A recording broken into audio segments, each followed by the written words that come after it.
Paranormal State Radio Network. That is right, Andrew. This is the Midnight Ocean Radio Show and podcast. I am your host, Jeff Norton. I'm your captain of tonight's cruise. Talk about cruise. We've got one ahead of you. This is going to be a little, I would have to say, this is probably going to be a little scary for those that want to know why we picked the Midnight Ocean as our name. Well, you're going to find out. I've always said the ocean can be a very calming, relaxing place to be, but it can also be terrifying at the same time. And tonight's going to be one of those shows. We are going to be talking about alien abduction and UFO experiences. Now, we're going to be taking calls from the listener, so it is a non-guest night. You are actually our guest, the listeners out there. It's all about you tonight. So with that, we've sent out a post. We've asked for some guests to call in. We've got a couple responses. Got a couple responses already from that, and we are going to open up the lines here. But before we do that, let's do a little bit of housekeeping and everything. And thank you, everybody who is subscribing to our YouTube channel. We're growing. We're up to 180 subs, which translates to about we're averaging about anywhere from 100 to 200 views a show just on YouTube alone. Now that we have Facebook plugged in, that is kicking it up quite a bit as well. But if you are new to the broadcast, new to the show, please make sure that you hit that subscribe button. If you are joining us on Facebook, thank you very much. Tell your friends and your family about us.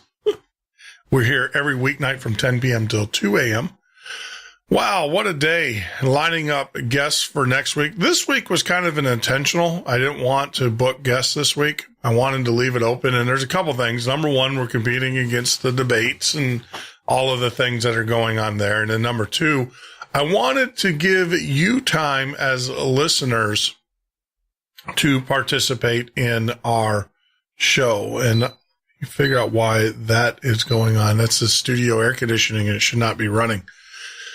So this week was kind of an open week by design, and I think it's turning out pretty good. Last night's show was pretty fun.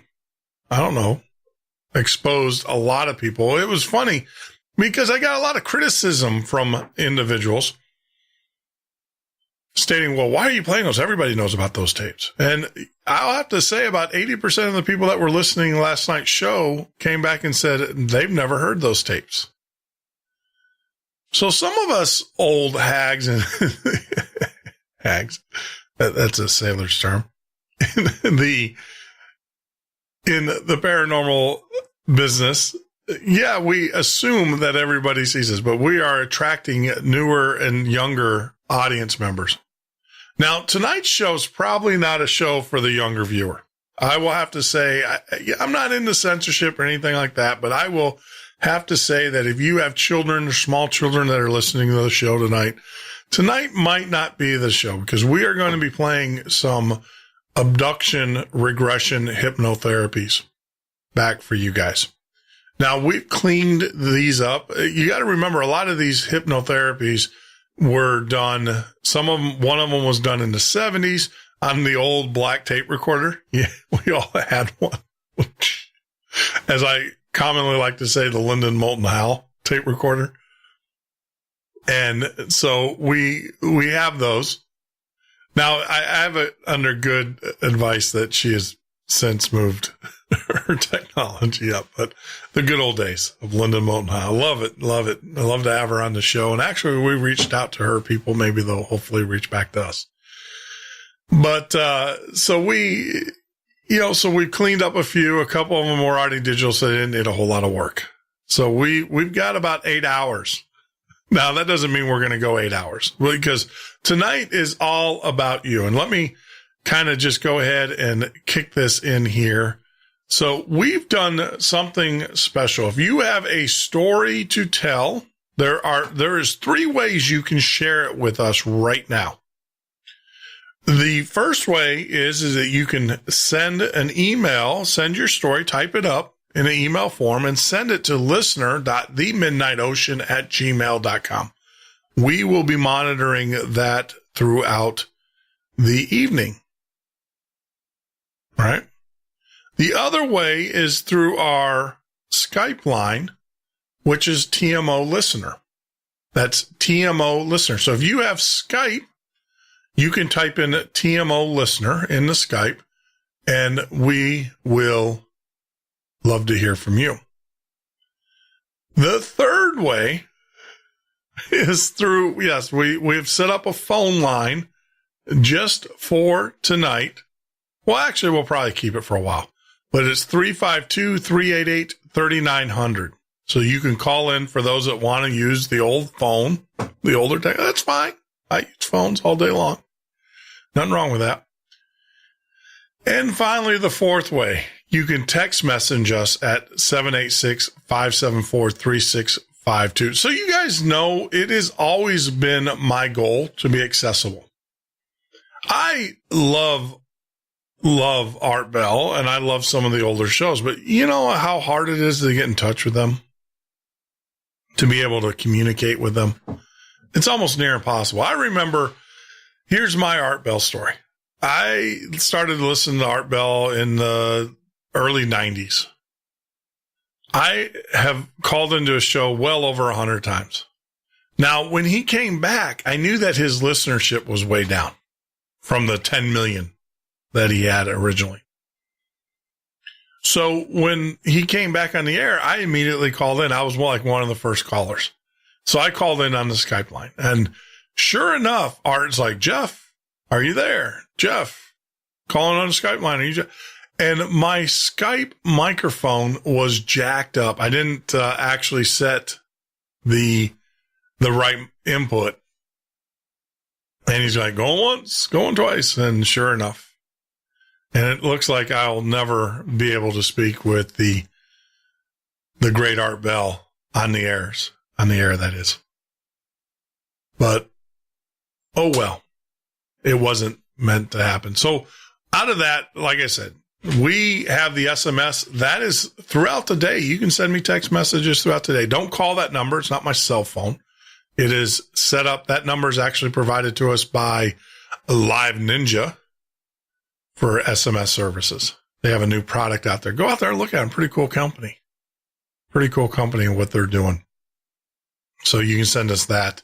And of course, you can always call in at 352-388-3900. It will be our call-in line. And we'll leave that open. We'll just go ahead and keep it. We bought the line today, and we will keep that available for you guys. Because I know a lot of you were complaining that we got rid of our phone line. But we brought it back for you. So going back to some of the other housekeeping, if you are, like I said, join us on the Midnight Ocean. We got some pretty cool things coming down the pipe. We are creating a listener forum board called midnightlisteners.com. That's right, midnightlisteners.com.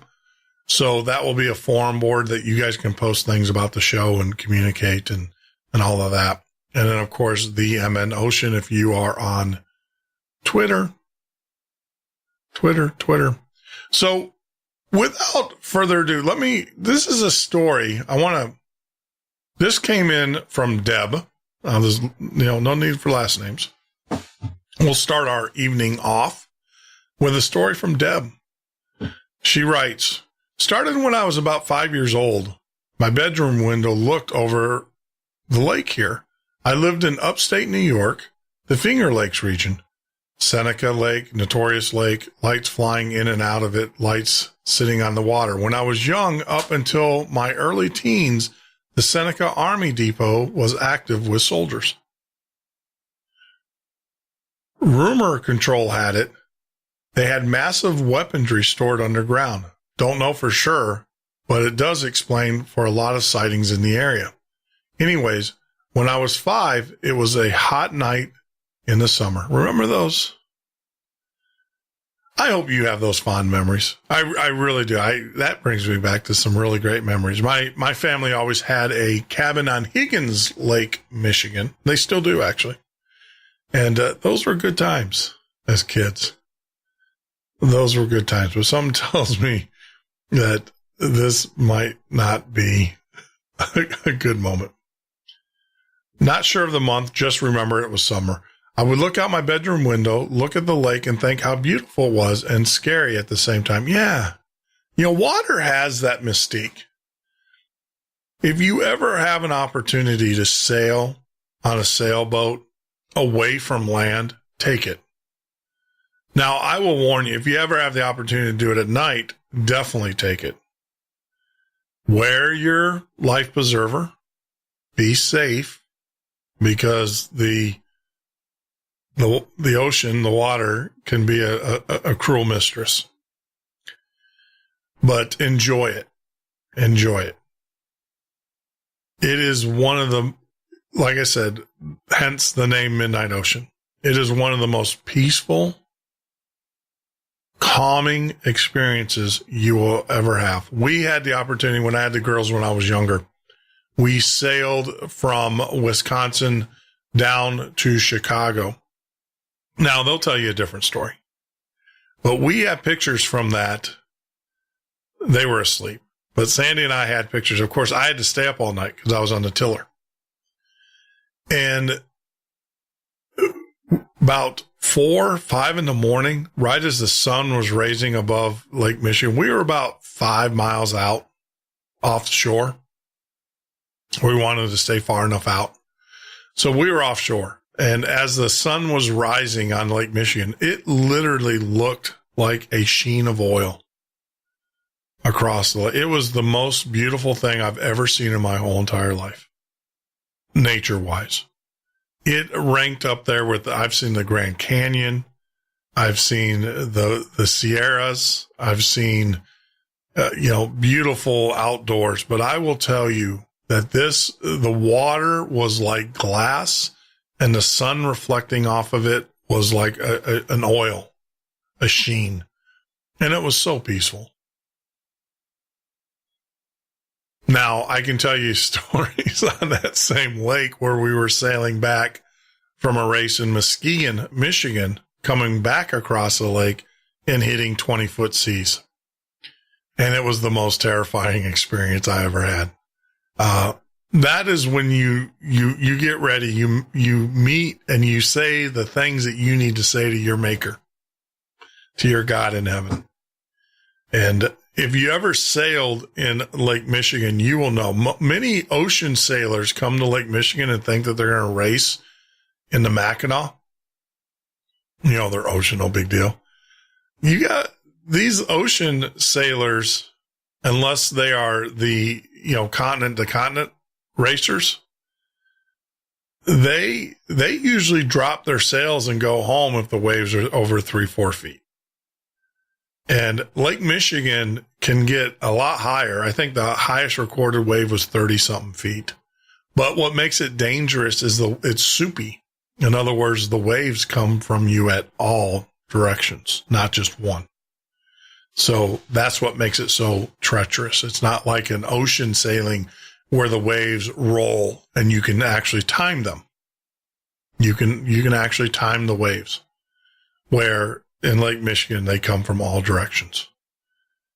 So hence the Midnight Ocean name. And because I've experienced some majestic times on the water, and I've also experienced some very terrifying moments on the water. But let's get back to the story. I remember one night when looking out my bedroom, look at the lake, and okay, let me back this up. I remember one night when I looked out my bedroom window, looking at the lake and thinking how beautiful it was and scary at the same time. I remember one night when everything started, I remember seeing a lot of lights on the lake. Then one of the lights broke off from the others and started coming my way. I thought, oh, wow, neat. But then the light landed in the roof of our house, right where my window was. The light was really bright. Out of the light walked a little boy. He was smiling, very dark-haired and dark blue eyes, almost black. This went on for a few weeks, and then he invited me to his house. I said, yeah, not ever thinking it was dark out. Well, we went out on the roof of the house, and suddenly we were going up. I was so scared, I lost my breath. I don't remember anything after going up or coming back, but I can tell you it started a series of events that I will never forget to this day. They continue, but now my 8-year-old granddaughter is involved, and now they have a fight they never expected. Wow.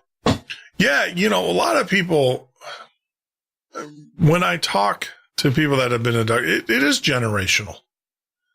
It's almost like they have found a DNA or something that is of interest, and they stick with it.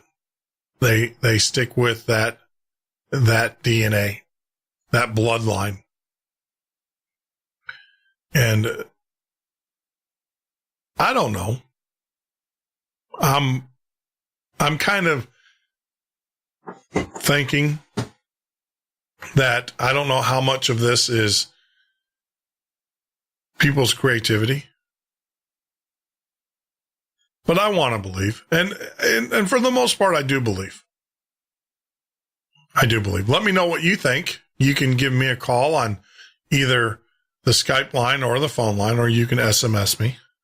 You can text message me here into the studios. We will get it and we will respond to you promptly on the air as I look down at the text message. Now, I've got something to share with you, something that happened to me just recently. And I'll share that with you guys a little bit later. But I do want to bring on a very good friend who wants to share an experience that he had. So let me go ahead and get these things queued up. And I know he's out there in Skype land, so I know that he knows the call is coming. So we'll get him queued up real quick as we progress. But if you'd like to share your story, please give us a call at TMO Listener, or you can call us directly on the phone at 352-388-3900. That's 352-388-3900. And let me see, we're over here in the Skype land. I know a lot of people turn on his laptop. He's over in chat room. I know a lot of people are watching the debate tonight, and I get that. That's your civic duty.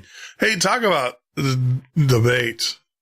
Did you guys stay up for the Assange debacle last night? God, I feel trolled. So trolled. But that's another topic for another day. So while our good friend Jeff gets his laptop queued up so he can join into the show, we will continue on. See, it's already starting. I'm over here in YouTube and I'm watching, guys. I just want to say I am watching the YouTube feed already dump.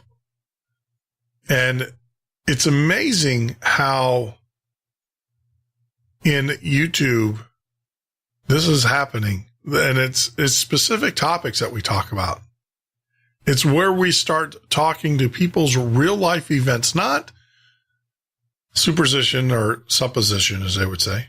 This is when we are actually talking to individuals and they are telling us their real life event. That is when I notice YouTube start to have issues. It's almost like, what don't you want us to talk about on the air? So as YouTube re-queues up here, if you have a story, you can, of course, send it to listener.themidnightocean@gmail.com. We will be monitoring that throughout the evening. You can Skype us at TMO Listener. You can phone us at 352-388-3900. That is 352-388-3900. Or, of course, you can send us a text message at 786-574-3652. I would just create a contact in my phone for us, and then that way you can just hit the button and you can text us right during the show. And it comes in live, instant. These lines are unfiltered. In other words, they are not screened or unscreened calls. So as we continue on here, we're waiting for our good friend Jeff to get his laptop fired up. I don't think Jeff knew that we were coming on the air this quick, that I was going to bring him on this quick. And I will tell you, for all of the people that call in tonight, you will get a complimentary. I will talk to you through the Skype, and you will get a complimentary limited edition The Midnight Ocean coffee mug. That's right. So you will definitely get a limited edition coffee mug. And the first person who is going to get that mug, I suspect, and it goes to the most deserving person out there, Mr. Sentinel himself, Mr. Jeff. How are you, my friend? Good. Can you hear me? I can hear you, buddy. Awesome. What are you sending me? You're going to get a coffee mug. All callers into the show, all listeners who participate via the Skype or the phone, not SMS or email, you have to call into the show. We'll get a limited edition Midnight Ocean coffee mug, and you are the first one to receive one, my friend. Oh, outstanding. Yeah. We were going to give away the shirts, but then I was like, no, the shirts are for the actual Midnight listeners, group members. Right on. So the coffee mugs we're going to give away, and they're nice, though. They're nice ceramic black mugs, and they got our logo. Pretty snazzy little things. I'll get a picture of them, and maybe I'll post it up here. Totally take one. I'm drinking out of my wife's coffee mugs that have pugs and Pekingese on them, so I'll take a manly man's coffee mug for me anytime. Manly man's. And of course, you're going to fill that up with Tim Hortons, I hope. Oh, of course. As soon as they come out to the West Coast, right? You know, they're coming. I heard that they're in Tampa. I did look them up, and they are. Yes, it is true. Apparently, they have been purchased by Wendy's, the company that owns Wendy's. So there's a partnership there. And I believe if you go to Wendy's now and you order coffee, I believe it is Tim Hortons coffee. Oh, we got a Wendy's up here. I'll have to check that out. But Starbucks pretty much has a death grip over the Pacific Northwest, man. It's crazy how many Starbucks are around here. It's just not even funny. It's just it's crazy. I still don't think I've ever drank a cup of Starbucks coffee ever. Yeah, I don't like it. I never was a fan of Starbucks. I know that that was the chic thing to do, and I don't like mud. I don't like drinking mud. I don't like paying $5 for a cup of coffee. Well, on top of that, you're paying $5 for a cup of coffee and you're drinking mud. That's why I love Tim Hortons. Tim Hortons is a working man's coffee. Well, I love. Plus, Howard Schultz, he's the one that negotiated the Seattle Sonics leaving Seattle. Mm-hmm. That guy's on many hit lists probably up here. Yeah, that is true. But so tonight, my friend, you actually, and I did not know this, and I've known you for quite a while, and you never shared this story with me. And last night when we were doing the UFO 911 tapes, what did you think about that show? Was that crazy or what? That was crazy. I've not heard any of those 911 tapes. Those were very interesting to listen to all those. So those people were definitely seeing something, whether it was alien craft or black ops using anti-gravity technology, or they're definitely seeing something, or blue beam. Who knows what they were seeing, but they were definitely seeing and calling into those 911 operators. Yeah, so. Yeah, exactly. I mean, especially the radar guy. Yeah. But hey, Jeff, I hate to do this to you, bring you on the air and then tell you you're going to have to wait until after the break. because we unfortunately have to take a break.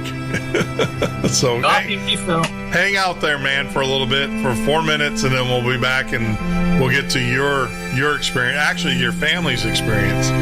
But this is the Midnight Ocean radio show and a podcast. I'm your host, Jeff Norton. We'll be back in a few with stories of UFOs and alien abductions. Tonight is call-in night, listener night only.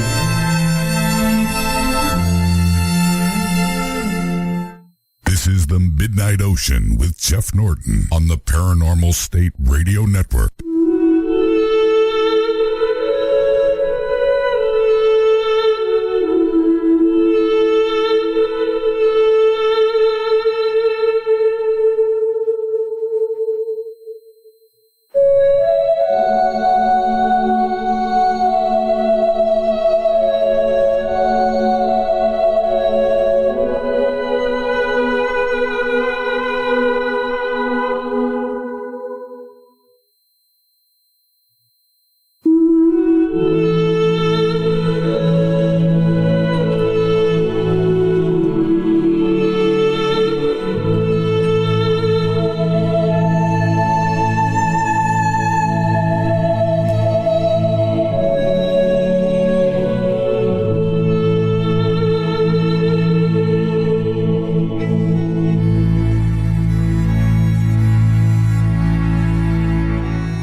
Midnight Ocean with Jeff Norton on the Paranormal State Radio Network.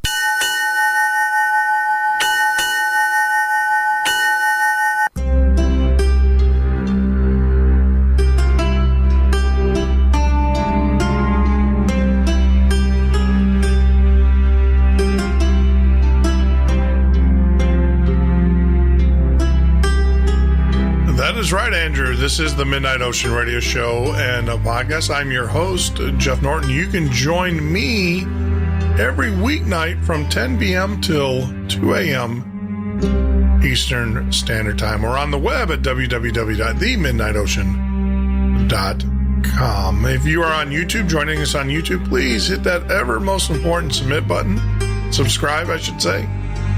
We appreciate it very much. And if you are listening to us on Facebook, because of Facebook Live, we just started up, thank you.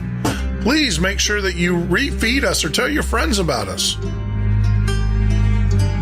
That would be so kind of you.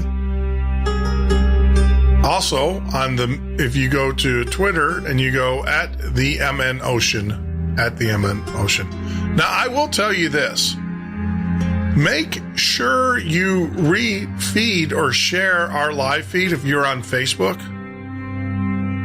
And I will keep track of who has done that over the week. And the person that's done it the most or shared us the most, we'll reach out to you and send you a very special thank you for that. There you go. There's an incentive for you.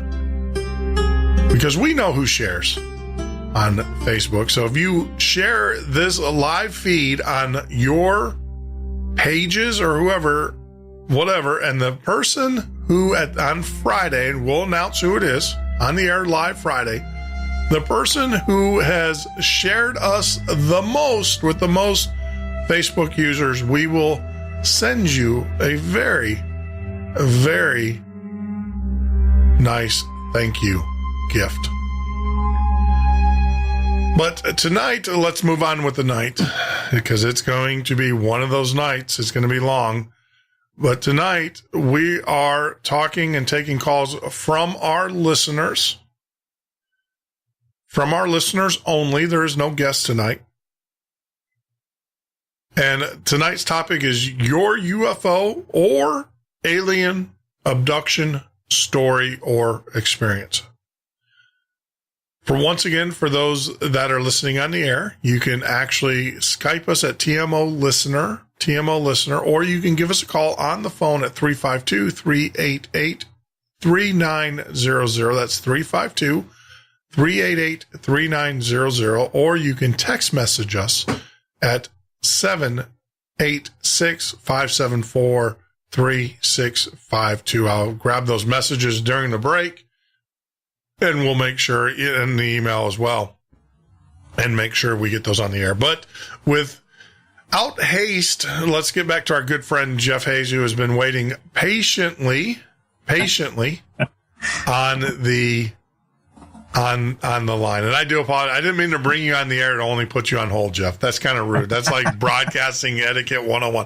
Here, hold on. Hey, your call is important to me, but please hold for 4 minutes as we cram advertising. Well, in your case, you get music. You don't get the advertising. You just get the music. That's it. And it's good music, though. It is. I like everything you played, actually. Yeah, it's pretty good music. And it's all free. It's the best kind. It's good free music. Yeah, well, you don't get the copyright strikes, right? Oh, man. Let me tell you about the copyright strikes. Oh, Lord. They've been, we had Ed Roman on the other day, and it's hilarious. They strike me when Ed, now they stopped striking me whenever I play his theme songs. But when Ed was on the show, they actually striked me 3 times.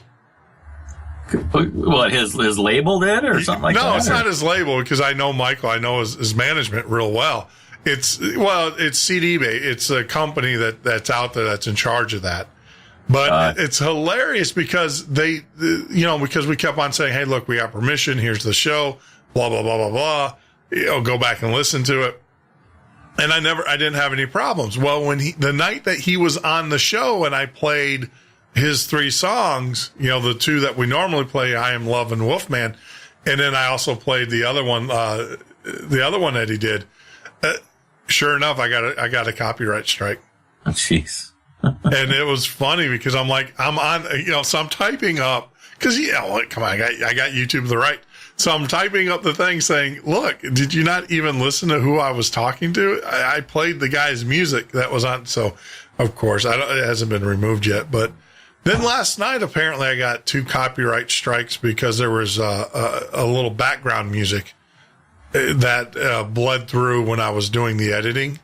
Yeah, it bled through, and I caught that, but yeah, we just removed it. But yeah, it's wow. It's crazy how they're able to pick that stuff out. It's insane. That algorithm is pretty intense. With the voice recognition technology, they figure out the song, and they see if you're using the regular artist or whatever. I guess. Yeah, because you can actually play the music from a different artist, and it still picks it up.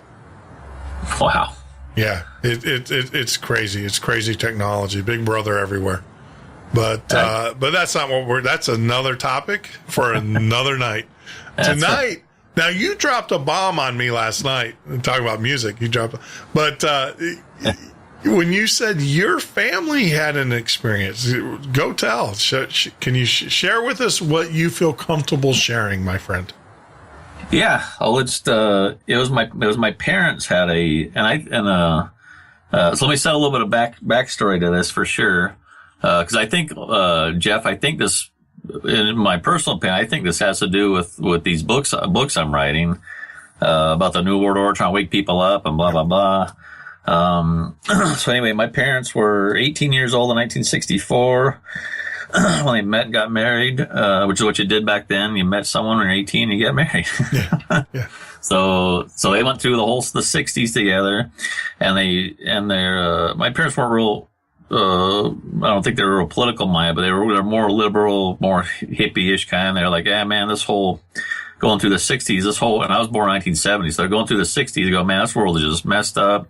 Vietnam War, just all the turmoil in the 60s. So they made a pact basically not long or into the 60s. They're like, we don't think we want to have kids and bring them into this crappy world because it's just getting bad and it's getting worse, and it's just going to keep getting worse. And just like we're at today, it's way worse than it was even back in the 60s. Yeah. And so anyway, I want to stop you right there. Because there's some that you just said that I have to respond to. And I know this is kind of out of the thing, but you said back then parents were going, I don't want to raise children and bring them into this world, under this turmoil, right? Yep. It goes to show you the how we have changed as a society, how we've gotten actually worse. Because most parents are like, I'm too busy to bring kids in. I don't want it because it's going to affect my life.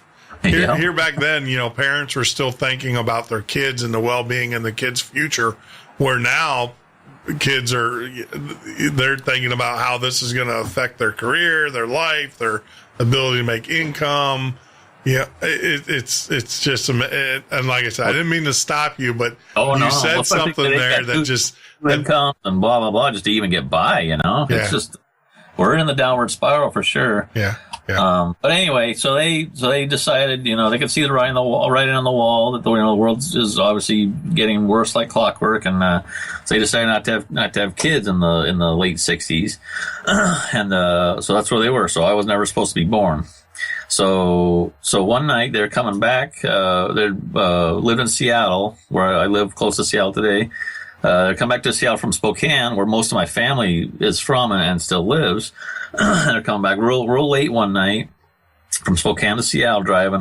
They didn't tell me, neither one of them told me. My mom's passed, by the way, so I'm going. She told me about the stuff before she passed, and my dad has told me the same story, and their stories matched up. And they did not get along after they got divorced, but they told me the exact same story, so I totally believe it, and my dad still totally swears by it today. Mm-hmm.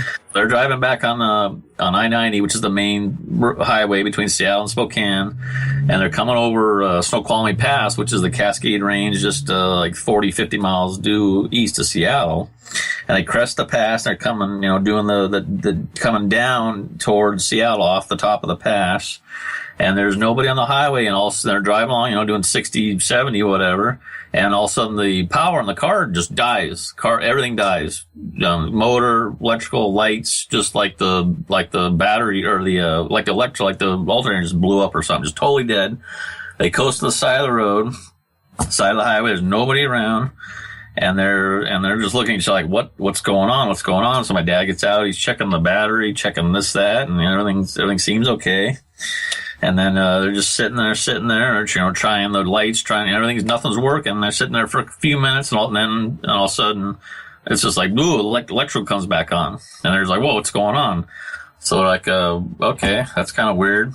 So I get in the car and start driving down the pass towards Seattle.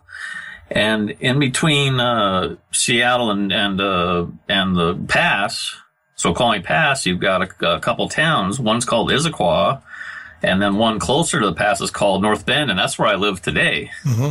I lived all over Washington State, and I lived in, somehow things ended up where I live in North Bend today. So they're coming down the pass, and all of a sudden they're coming up on the town, and it's Issaquah.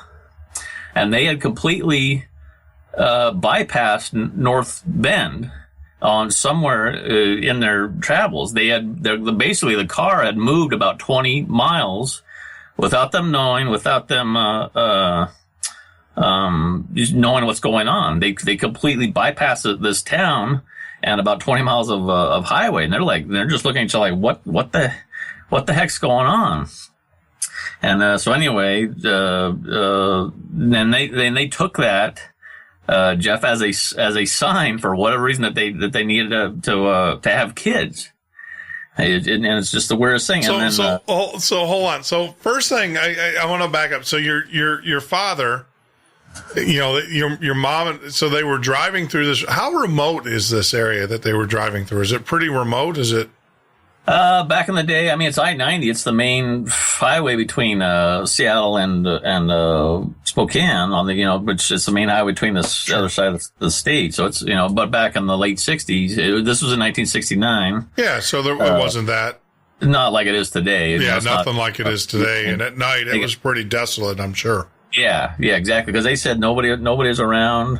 Nobody came by. Nothing was. There was nothing while they were sitting on the side of the highway there, and they just thought they were there for a few minutes.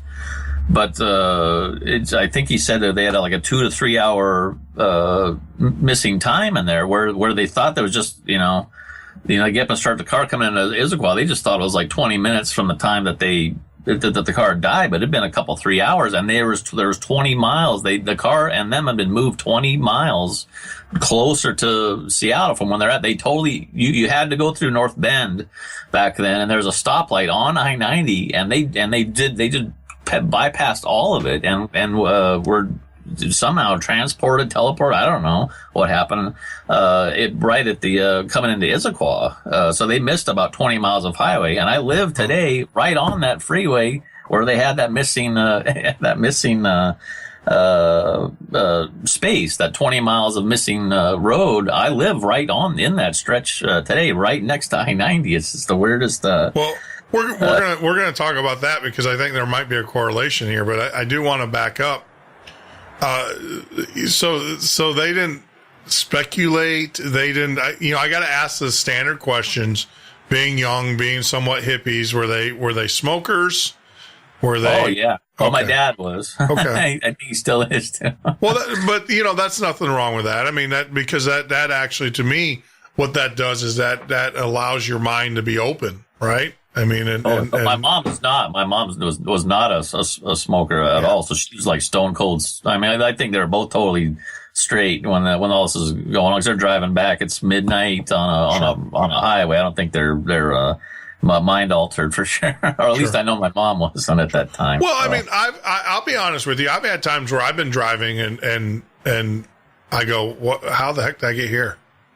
Yeah. Because you're on autopilot, and it's usually like, places that you go to all the time. And It's just like, boom, you're there. And it's like, how the heck did I get here? And the other thing, that whole time, I don't know. I find it like if I've never been somewhere ever, the driving to it is shorter than the time that if I have been there a couple times, it gets longer. Oh, totally. I've had that happen like in excitement. It's kind of like doing this radio show when you're engaged into something. And especially we do it all the time with people that get seasick on the boat. We will put them to work and we'll keep their minds going, and it keeps them off of getting seasick. That's the secret of not getting seasick on a boat, people. Be working, do something, whatever it is. I had an old captain buddy when that night that we're coming back from Muskegon and got caught up in that storm, I was throwing up everywhere. I mean, we were getting rocked, and Mike he knew exactly what to do. He's an expert, and he had me, and it was funny because I didn't know what the heck he was doing, but he had me reading out the instruments because he was like, I can't see the instruments, so read them out to me, the headings. And these are huge racing sailboats that have huge instruments on them because you got to be able to see them from all angles. And that didn't dawn on me, but what he was doing, he was keeping my mind off of getting seasick. And so that's the trick. But I've had times where, like I said on this show, where things have just flown. Now I'm in front of a video camera, so I don't think I've been abducted during that time. You're not missing 20 miles of highway, 2 hours, and your car get power go out. Right? That must have. Now, what? So after that event, did they? I mean, obviously. So right after that event, that your mother had an urge to have you. No, they just both looked at each other and said, "I think we're supposed to have a kid now." And they went, and so a week after that, they went camping up on Mount Rainier, and they do what people do. And my mom got pregnant 1 week later with me up on not on top of Mount Rainier, but they went camping up on Mount Rainier. So a week later, after this event, she was pregnant with me. Wow. Have you ever had your DNA tested? No. I know you probably don't want to do that because of the New World Order stuff that goes along with that. Yeah, I know I got a lot of Irish and German and Norwegian in me. You might have something else, my friend. Yeah, some Nephilim. You might have some Nephilim in you or something. I hope not, because I wouldn't have some reptoid. You might have some. No, but I mean, we sit and we laugh about that, but people have these experiences all the time. And, and we can't tell. And I used to kind of chuckle it off, to be honest with you, to absent-mindedness. And like I just said to you about, well, I do this show, it's 4 hours long and it will fly through. And I'm like, where'd the hours go? Because you're engaged, you're intense, and time is dilated at that point and everything. But it was, I had Lori McDonald. Did you listen to that show? I know you've been working on your book. That on a rerun. Yeah, so Lori was on the show, and I had an experience. I'm going to share that with everybody, and I'm going to share the text and the email that I sent her after the following day. So people, I have it, and it because I wanted to make sure it was very well documented and everything. So. Now, getting back, enough about me. Let's talk about you for a while. So, getting back, it's a song, isn't it? But yeah. I got a good story about getting seasick if you want to hear that one. Well, no. I want to go back to what made you choose where you live now. What was the decision-making process there? It was just a natural. So I was born in Seattle, moved over to Ellensburg, which is on the other side of the mountains. Moved back in the late 70s. My dad had work over here, lived over on Bainbridge Island, which is the other way from Seattle where I'm at now. And then there's nothing over there really, so I moved back over to Seattle side for work, excuse me, after high school, and then slowly started migrating east. I lived in Issaquah for quite a few years, over a decade, and then now I moved out to North Bend, where I've been here for about 13 or 14 years. So something just kind of just like a tractor beam pulled me back to this area for some reason. My brother lives in this town now. So I don't know, man. We're just a bunch of odd things going on. And then working on those books and stuff was another kind of just a weird. It's almost like I was put here to write that dang book, Jeff. Well, no, I agree. I think you were. I mean, there's no doubt about it because. I mean, your books, and we've talked about this offline and we talked about it online. Your books are written in such a way that they're very easy to read, and that's a gift. I mean, most people that delve into the topic of the New World Order and the Satanism and satanic and all of that, I don't know. Most of them are kind of exaggerated, I would say, or. You kind of go, yeah, right. You roll your eyes, but your books are it's one of those books where you start reading it. I'd equate it to like a James Patterson or something like that, where you start reading it and you just can't, or a Clive Klossler, where you can't put it down. You have to read it from start to finish. So it's kind of, so, and that's a gift. I mean, to be able to write that way, and you didn't go to college as a writer, you didn't go to college as a journalist, and I know how we've had this discussion, how you do your research. It just comes to you. Some of this stuff comes to you. So who knows, man? Who knows? Well, hopefully we'll see what happens. I'm signed up with the biggest book distributor in the world right now, and I'm supposed to be coming out in their catalog next month, their Mind, Body, and Spirit catalog, with a full-page ad for my paperback version of my book, which I've never really promoted because I just didn't know how, but I finally hooked up with some people, so things might be moving and shaking for me starting in November, but I'll keep you in the loop for sure on that. Oh, absolutely. And, of course, let me know if anything crazy happens, man, if you see any other lights. Now, we've had this conversation, and you said that you've never seen anything, any lights, any UFOs, nothing in the sky ever. The only thing I did see something one time when I used to be a lead singer for a heavy metal band in Seattle in the mid '90s, and we were playing an outdoor show, and everybody was looking up all day. There was a silver sphere up in the sky. It was almost directly over us, but it was there all day. It wasn't a balloon or anything, because it was not moving, it was not moving. It'd move over one way, come back the other. This is the mid '90s, so the technology today is way better than back then. So it wasn't a drone.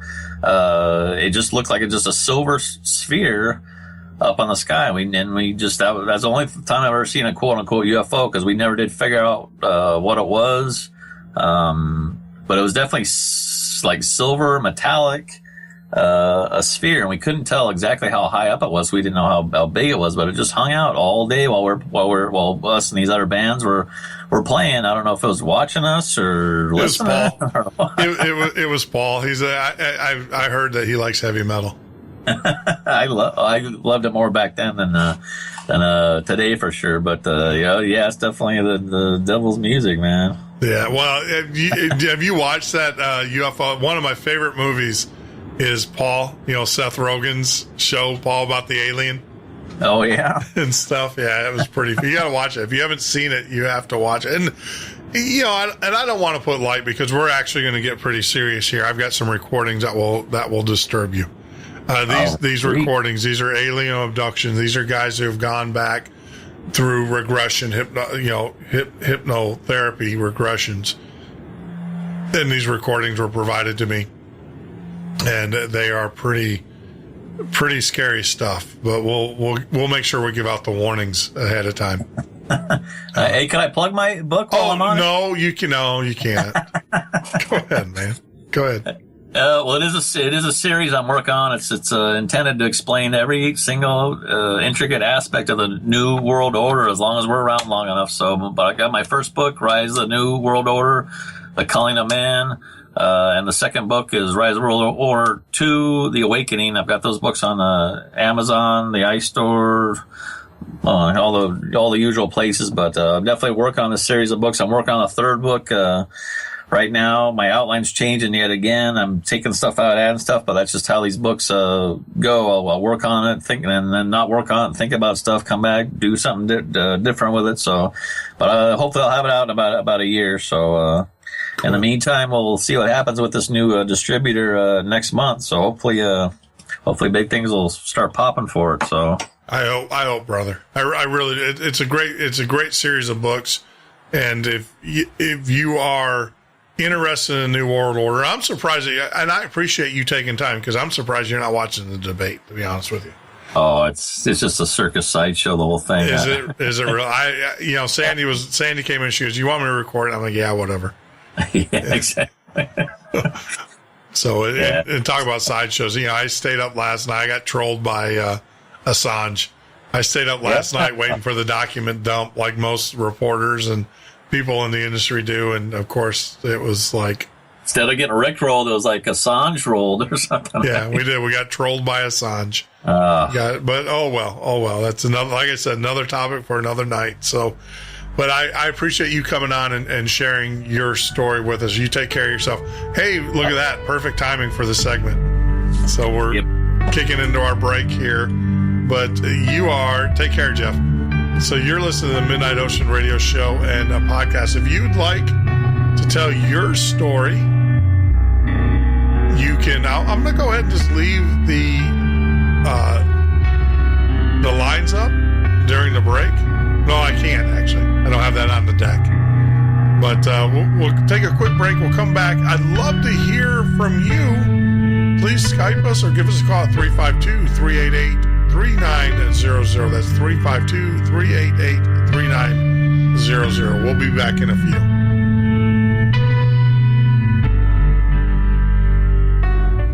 This is the Midnight Ocean with Jeff Norton on the Paranormal State Radio Network.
Midnight Ocean with Jeff Norton on the Paranormal State Radio Network.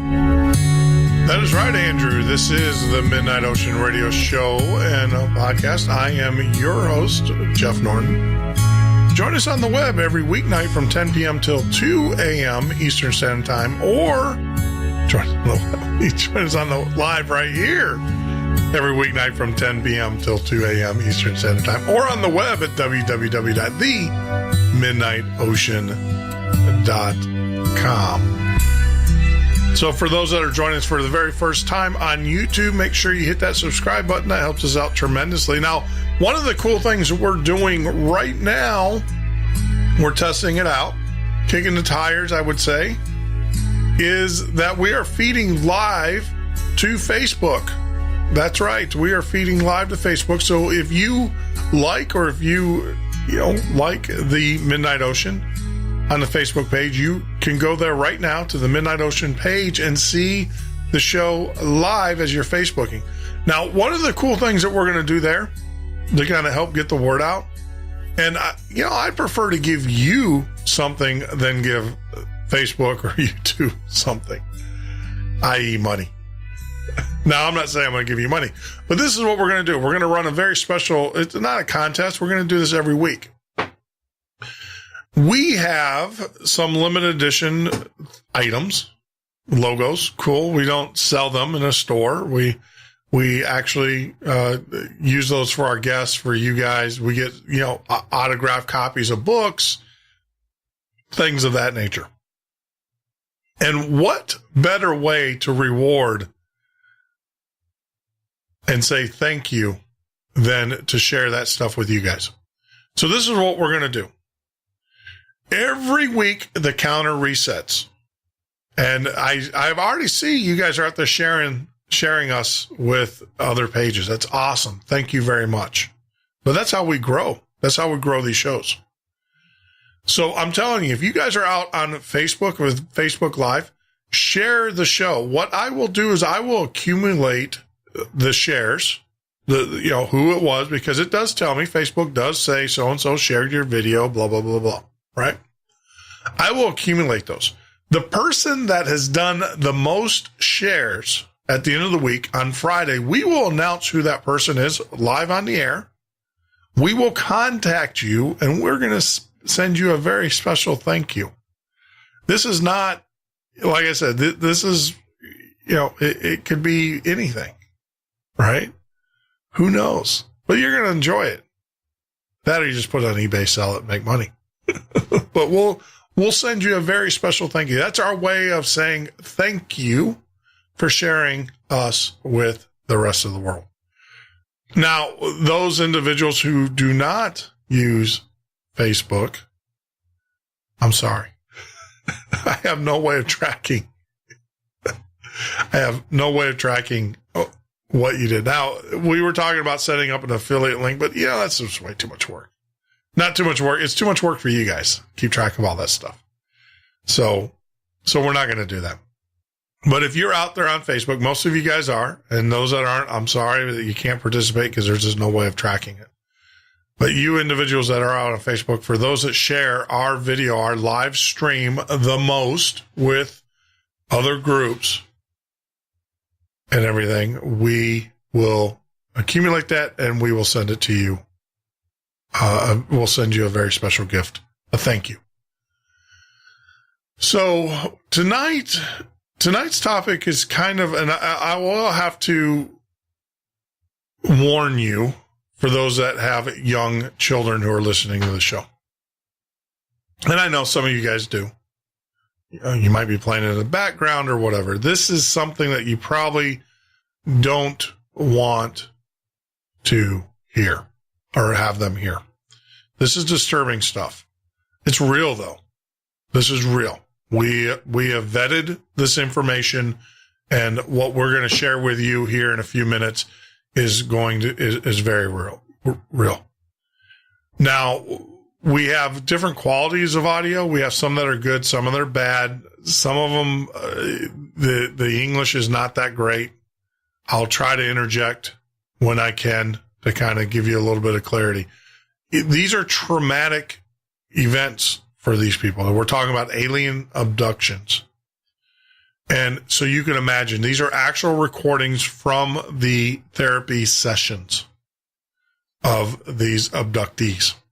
So you're going to see a wide range of emotion here. And the way that this is going to work, because we still want to hear from you. So what we'll do is I've got the Skype lines open, the Skype TMO Listener. You can call us on the phone line at 352-388-3900, or you can SMS, text us, or email us at listener.themidnightocean@gmail.com. And I know that Sentinel has put that up there in the chat rooms, and I appreciate that, Sentinel. Thank you very much. So you can reach out to us during that. What we will do is, because the show is still about you and your experiences, so when I get a call in or whatever, I will place you on hold, and then I will feed you in to the feed. Just bear with me. Just bear with me. I'll get a natural pause that kind of makes sense, and we'll get you in on the feed. But we would love to hear from you. But until then, what I want to do is let's go ahead and queue up our first audio. Now, this is some pretty. This is an alien abductee that was put under hypnosis. Pretty disturbing stuff, I will have to say. And John, so John's in the chat room.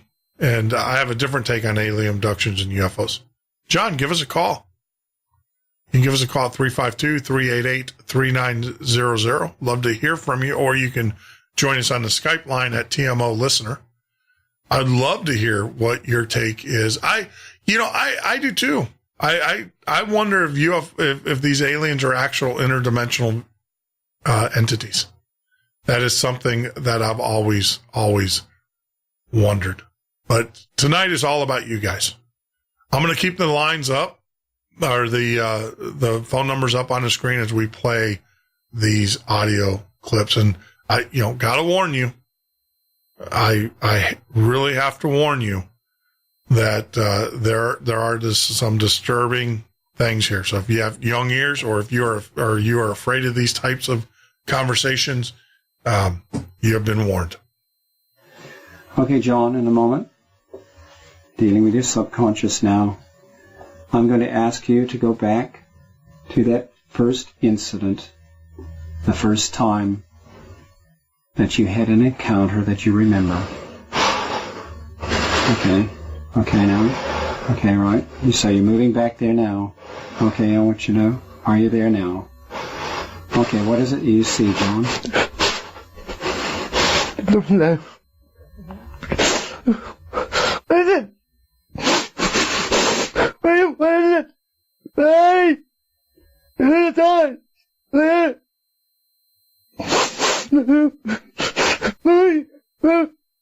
Okay, John, what is it you see? Bugs. Bugs? How big are these bugs, John? Bigger than me. Bigger than you? Okay. How old are you, John? 3. 3 years old. Okay. Is there another name? Who was the other name you mentioned? William. William. Okay. Who is William? My brother. How old is William? He's 4. Is William with you now? Yes. Okay. And what's happening? They're watching. They're watching? Yes. Ah, they come through the window. Ah, get it, man. Ah, ah, ah, ah, ah, no, ah, ah. Okay,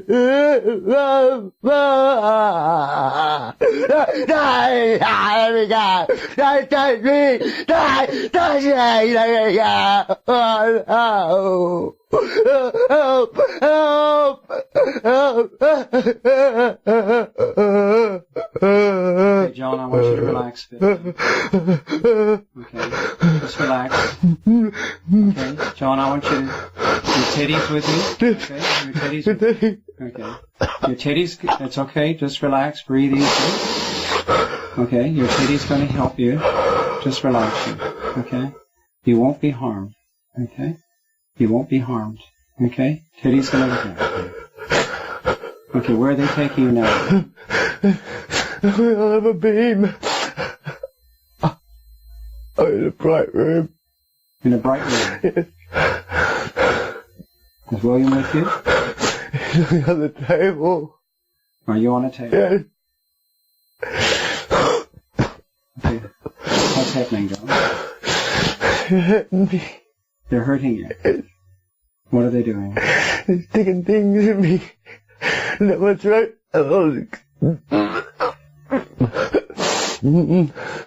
It's cold. What's cold, John? Everything's cold. So cold. Okay, is there anybody who else is there beside you and William? Tall ones as well. They have hoods. They're bugs. They still look like bugs. How many of them are there? 3 big ones, 4 little ones. The little ones hold. Little ones are old. Hold. Hold? Huh? Oh, they're holding it.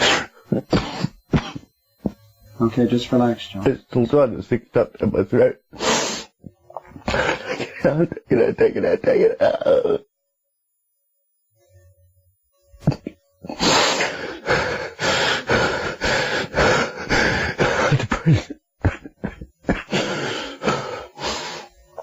Okay, John, what's happening now? I was taking my thing out my throat because I couldn't breathe. All right. What do they say? Are they saying anything or communicating anything to you, John? They're showing me nice things. They're showing you nice things. What kind of nice things? Beach. A beach. Beach. Okay. And what are the thoughts going through your mind when they show you Mummy. your mother? Mummy. Yes. And What else? let me touch my brother. He's as scared as I am. All right. Have they explained why you're there? Help humanity. To help humanity? In what way? Do you know? You don't know. Okay. Okay, I want you to go forward to the next significant incident, John. What's happening now? I'm reading.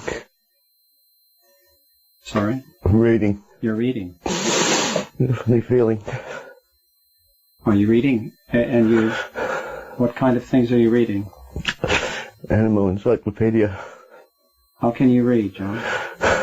16. You're 16. Yes. Okay, you've instantly changed to 16. Yes. What things are you reading in the encyclopedia? Cheetahs. Cheetahs. Yes. Why are you reading cheetahs? The page I was on. Okay. The page I'm on. Okay, what's happened? It's got this funny feeling. It's horrible. Like an electric shock all over me. Are you with others or alone? I'm alone at the moment. Just going stiff. I'm awake.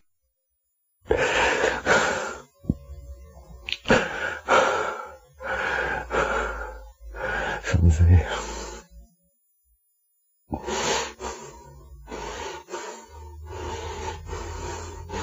Oh, Mum. What are you doing here? Come. I don't want to come. No. I'm not ready to die. I don't want to come. I'm not coming. Who's asking you to come, John? Mum. Is your mum alive? No. Oh. I'll deal with that.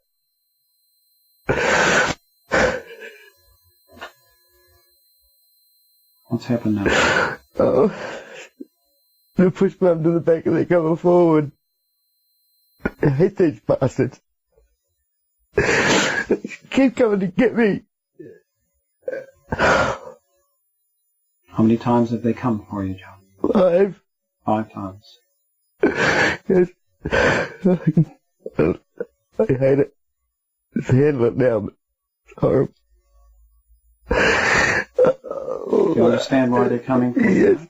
Yes. Why are they coming for you? Genetic material. So they say. An information transfer. What kind of information transfer? Cellular. Memory and genetic. Transfer to you or from you? Both. What's the transfer to you all about? Future. Future? Future what? Future us. Future them. Intermingling. Where we came from, why we're here.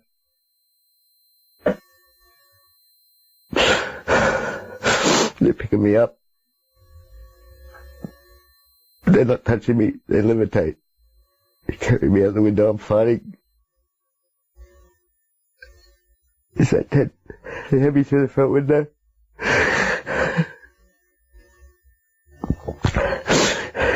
Across the road into the ship. How big is the ship, John? 30 feet in diameter. Yeah, roughly. 3 levels. Which level are they taking you to? Bottom level.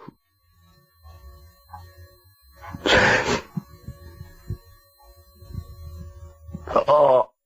What's happening now, John? Oh. I'm sticking a big needle in my side. Oh. You bastards! Get up! Yes. They didn't mean any harm. You bloody hurt. Ugly bastards. Don't use me bloody mother. Put me back home. Put me back home. Did you say they used your mother? Yes. In what way? They have the capacity to use spirit to help calm. They've used her up to an habit, it's not working anymore. See through it underneath it out. Is your mother aware of being used in this way? Yes. How does she feel about it? She says she's sorry.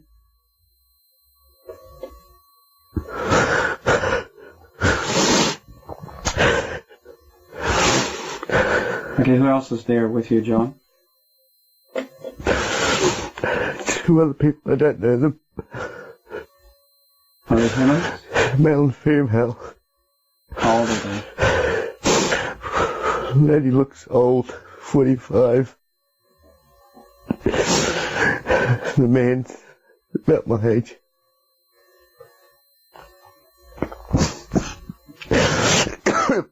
That's fine again. What age are you now? 16. This is another big genetic material.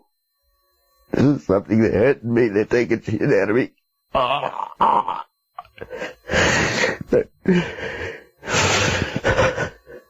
John, I just want you to relax. Okay. Just move away from it. Just observe it rather than being part of it. I want you to observe it from a distance. Okay? John, I just want you to relax. Power of observation. Who else is there? Is there any? In terms of other beings, what kind of beings are there? There's 3 kinds of beings. They're different this time. Not the same being. They're not the same beings as before. No. Some are the same. The small bugs are still there. But the taller ones are telling me Elohim. They say their name is the Elohim. Yes.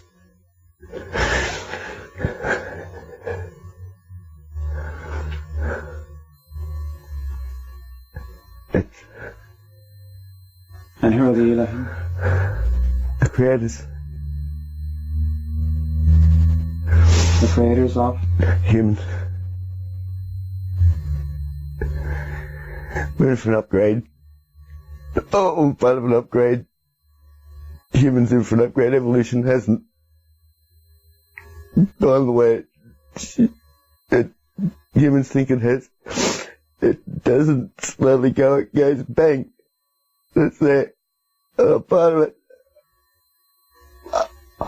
Can you ask them how many people are part of that program, John?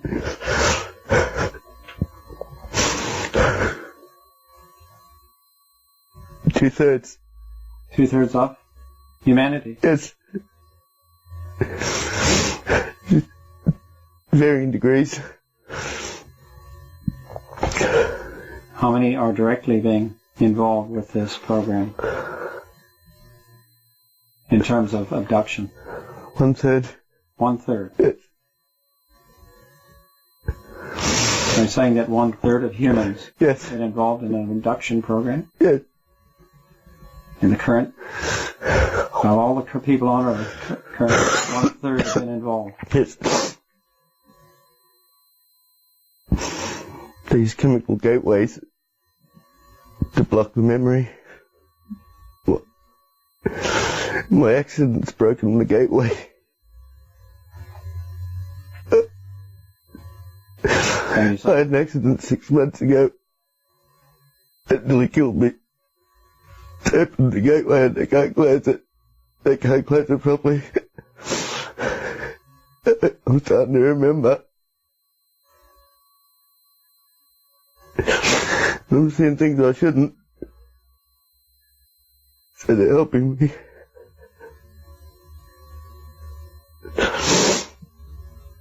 They saved me. They saved you. He's telling me we saved you.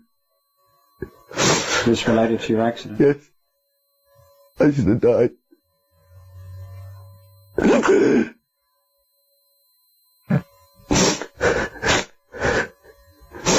Okay, John, I want you to go to the end of this experience with them. Just relax. Calm down now. Just move away from it. So we're coming up on a break, and so I wanted to stop there and kind of address some of the things that are being said in the chat. Yeah, John in the chat room on YouTube is talking about these being demonic. We had Lori McDonald on the show last week, and she does a lot of. She's actually listed as a MUFON regression therapist. Great conversation that we had. If you haven't listened to that, go back. It was last Friday. And one of the things that we did talk about is demons and these grays and her experience. She's had experience with both. And the part that concerned me, or actually terrified me, gave me pause, was the fact that she said that she would rather deal with a demonic entity than a gray. She would rather deal with a demonic entity versus a gray any day. And that is concerning, to say the least. I mean, it is that should be very concerning for anybody to hear that, because I did not expect to hear that at all. But it is what it is. So going back to your statement, John, I believe that these are interdimensional beings. These are beings that are there all along, but they have found a way to slip between dimensions. And it only takes a little bit of phase shift. And that's why I'm trying to get Dr. John Hutchinson, the Hutchinson effect, on, because he's an expert at this stuff, some of these things. He hasn't done interviews in a long time, but we're reaching out to him and seeing if he can get on the show and talk about phase shifting and how it does work. But what a show. I don't know about, I warned you. pretty disturbing stuff. And obviously, we're going to take a break. When we get back, the way this is going to work tonight is we would still love to hear from you, our listeners. So when we get back, we'll put the Skype lines on. We'll take our quick break, but when we get back, we'll continue this session, this recording. It gets worse, but it's scary stuff. You're listening to the Midnight Ocean Radio Show and podcast. I am your host, Jeff Norton. Join us here every weeknight from 10 p.m. till 2 a.m. Eastern Standard Time, or on the web at www.themidnightocean.com. Like I said, tonight is all about you, the listener, as we talk about UFO and alien abductions. This is the Midnight Ocean with Jeff Norton on the Paranormal State Radio Network.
Ocean with Jeff Norton on the Paranormal State Radio Network.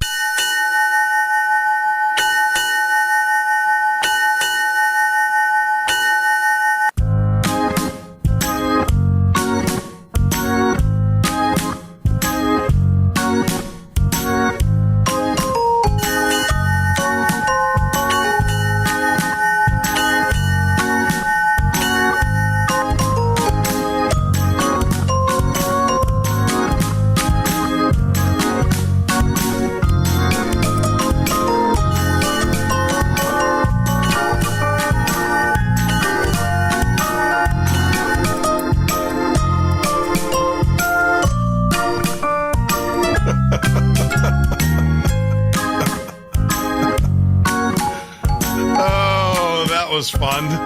as I tried to queue up, get you guys some information on some shows. Now, I've always said half of the conversation is in the chat room. And it's, look, I'm glad to see people actually using the chat room for what it was intended for. And I really, really do appreciate it, guys. And, a good segue, though, I think is every once in a while we need to be reminded about the chat room. We have 2 rules in chat.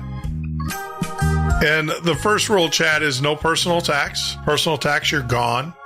Second rule in chat is if you respond to said a personal attack, you are gone too. Our monitors are watching, and we are going to be monitoring that extensively to make sure that doesn't happen. We want all. I don't care what your beliefs are. I really don't. Just be respectful. That's the whole idea with having a conversation and such. But I'm learning. I learned something there in chat. Get over there in the chat room, guys. Half the conversation is in the chat room. I am being educated by our listeners. So John was talking about SRA, which is satanic ritual abuse, and what happened, the reason why we got the double feed, because I was trying to find an interview that I did a while back with Patricia Boyer. She is a survivor of sexual abuse. And during that show, if you guys haven't had, that was actually done on August 30th, I believe, thereabouts. Get a listen to it. She's written children's books on how to deal with sexual abuse and how to work with children who have been abused. And then, of course, she's written adult books as well. But during that interview, we had an individual who called in. A very powerful interview. Very powerful interview. And she was actually in satanic ritual abuse case. It was horrible. And I know that Patricia and her have been in contact with each other and working things out. But she tells her story. And, it's from that story that I said, look, I can't ask my audience and my callers to be honest until I get honest as well. So, I've shared things about my past with you guys in past shows. And it was because of that show that I felt compelled to do that. So, yes, I don't know this gentleman. I don't know the gentleman's backstory. For those that are just joining us, tonight is our UFO and alien abduction listener line. And so what we're doing is that we are playing regression therapies from those individuals who have been abducted, and we're mixing that with our listeners' personal experiences. And like I said, if you'd like to join into the conversation, please feel free to contact us. We have our Skype line open, and we also have a call-in line, and we'd love for you to call in. Tonight's show is all about you, our guests. So feel free to call in. Once again, I'm going to put those up there. The Skype line is TMO Listener. The phone number is 352-388-3900. And you can also send us a text message at 786-574-3652. But I appreciate it. Join in, and you will take precedent. But until then, we are listening to a gentleman who is under hypno-regression hypnotherapy, and some will say that he is demon-possessed, and this is an offset of that. These images are offsets. One of the things, too, I also want to talk about this, because we had Laura McDonald, and she's a very well-known regression hypnotherapist. She is the one of only a handful that MUFON calls during these instances. And I did ask her about the creative mind, and she said that when you are under a true hypno regression or under the therapy, that actually bypasses your creative mind, believe it or not. And so one of the things is, are these stories made up? I was pretty hard on her on Friday. She come on the show Friday, and we actually we actually became very close at the end of the show. But and I will tell you that I started right off the bat, man. I hit her with the double whammy and just asked her, said, how much of this is like people just creating this stuff? And she said, no, that's actually detached. It's been, they've done the charting of the brain where your creative thought processes happen. And that's the thing about these regression therapies. These people, these are thoughts that these people truly believe. You can agree or disagree with them, but these individuals who are here believe that this truly happened to them, and it's tragic. And it's tragic. But if you'd like to join in the conversation, please give us a call at 352-388-3900. Love to get you on the line. If you have Skype, you can go TMO Listener. That's the other thing, too, is that we also, if you haven't done so, if you're listening to us on your cellular device, your smartphone, we do have an Apple app and we have an Android app. Just click on the link there at the very beginning, at the menu on the right-hand side, download it, and you can listen to all of our shows. All of our shows, including our live shows there. So let's get back at it because we've got a lot to cover. But if you would like to give us a call, please feel free to do that, and we will fit you in as soon as we can.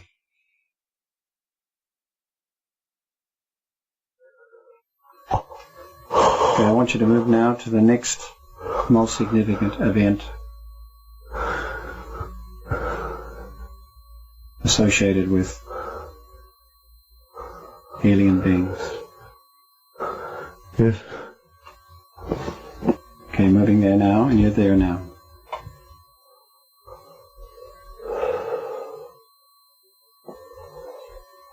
How old are you now, John? 44. What are you doing? Smoking on the balcony. Before I go to bed.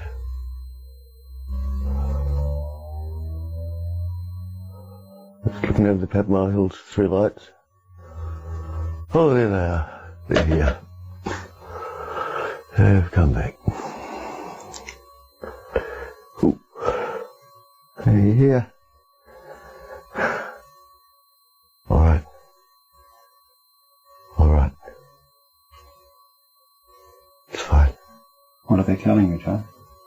They're telling me to go and tell Stephanie my friend's here, and I'll be a little while. And I'll go and finish my smoke. And I've got my friend outside talking to me. Stephanie knows of my missing time.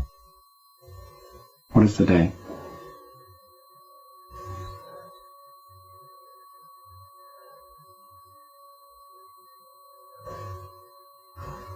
The 23rd of July. And the year?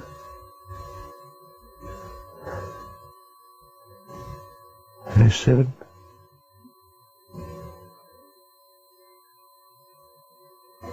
Sorry, John, what year?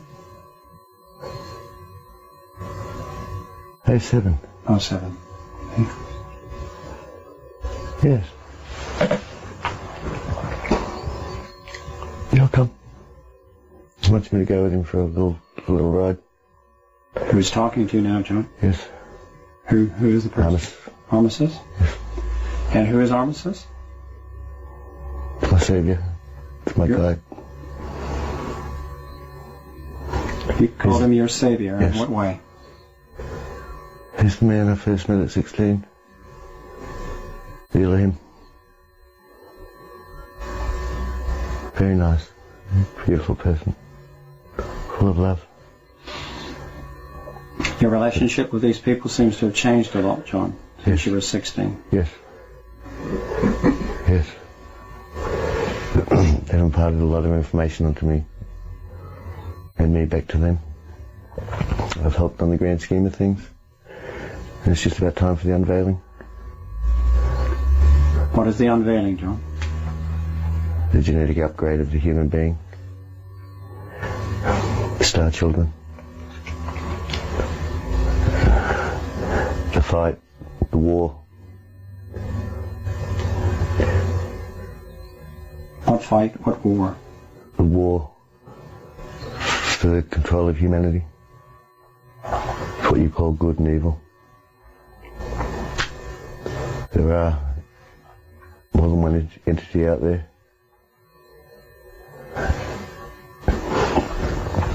And for us to survive and surpass, I have to help these. I have to help the Elohim upgrade us very, very, very quickly. Within 2 to 3 generations. I'm the 2nd generation. My son's 3rd.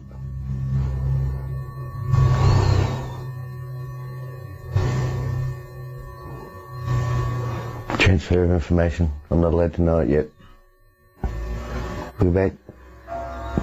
Oh, look at that. He's left me smoke burning. Good man.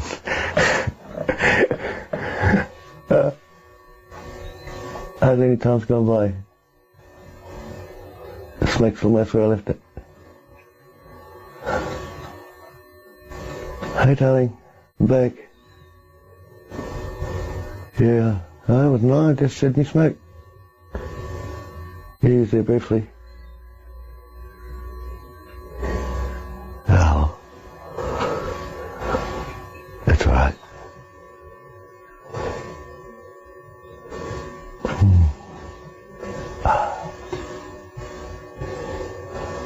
Okay, talking to your subconscious, John, are there any other incidents that you want to recall at this point?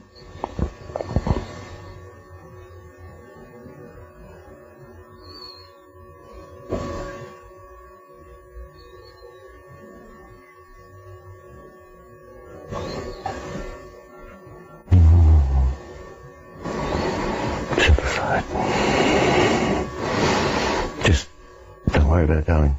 It's all right. It's all right. We're protected. Okay, can you tell me what's happening? Stephanie's seen what she called a really big orb outside.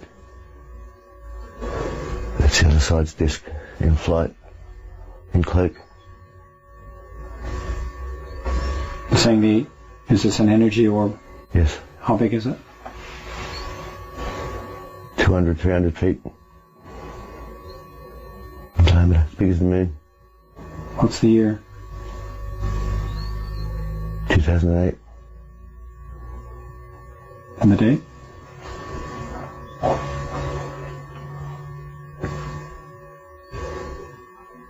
March. 12 March.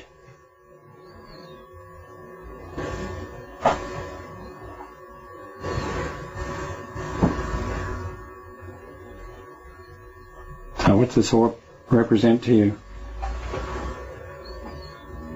Being watched.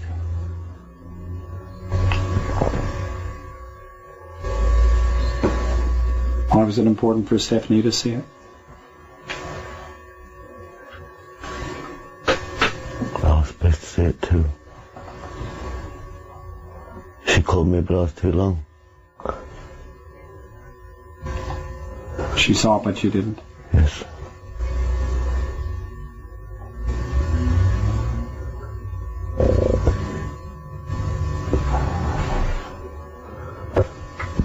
Nothing to worry about. They can't hurt us. They're too strong.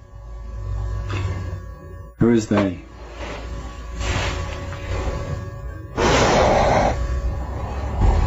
Say the reticulites. You know them as the Greys. They formed an alliance here on Earth with certain parties. It's all right. Everything will be all right. Let them do their damage. We'll fix it.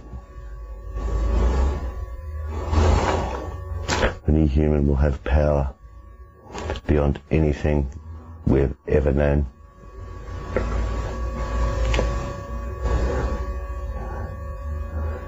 If need be, our food will be light and sound. We'll be able to levitate. We'll live for up to 5,000 years. And we'll be telepathic.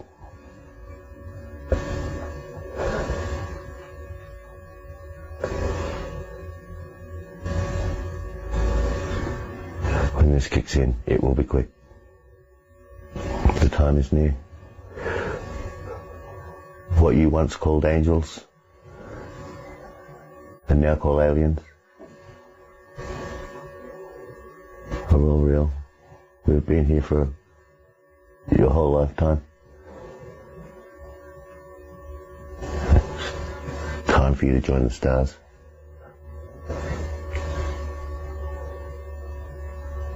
It's time for the bad to leave and the good in humanity to come out.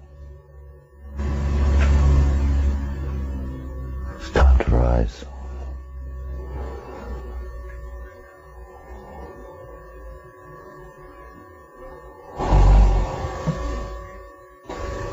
Okay, John, do you think it would be advantageous at this point to channel your guide, Armistice? I'm already here. You're already here, Armistice? Yes. Okay, welcome. Thank you. How long have you been with us? 20 minutes. Okay, so most of the messages we've heard in the last 20 minutes have come from you? Partly. Partly. Perhaps you could explain why you mix John's consciousness with yours when you're delivering messages. It's a very complex system. Our energy is too strong for human. It takes a long time and many years of backward-forwards exchange of information. And we find it's easy to use people who have the chemical gateways open through near-death experience or some traumatic event that opens the chemical gate and makes it easier for us to receive in the way John does.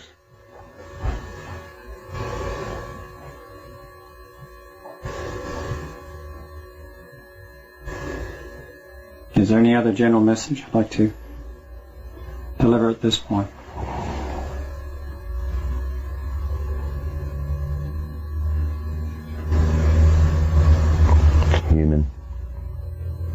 Humanity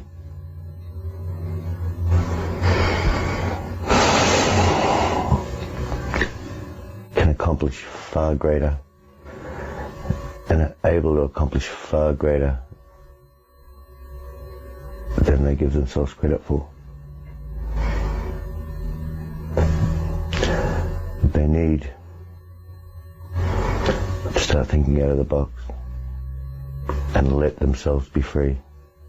Let their minds be free. Let their conscience be free.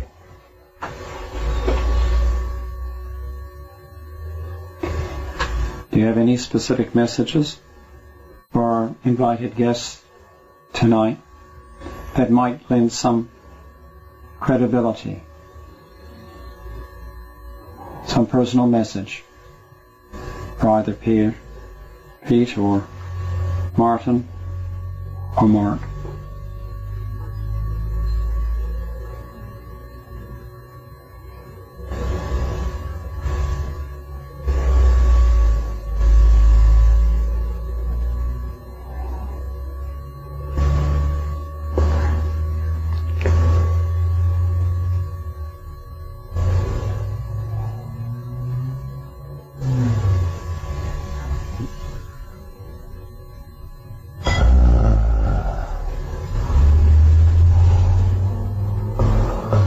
Seen something. Another one will see something.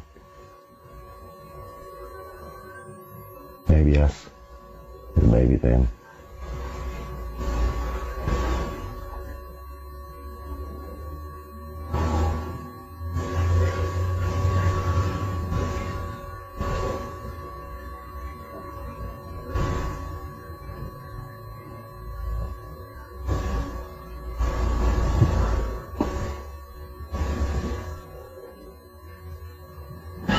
One of you is going to tell John something tomorrow that you never thought you'd tell him. And when you do, you'll be surprised.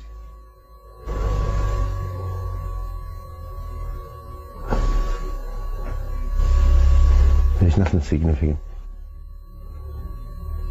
This matter's not. The work that I need to do is already done.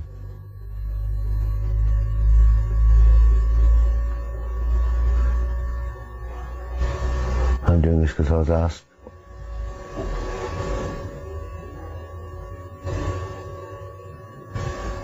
When I asked John, did he want to do it? He seemed not to care either way.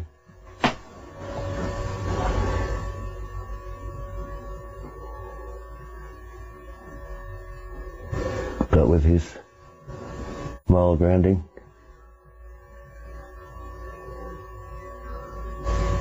he feels that the world needs to know.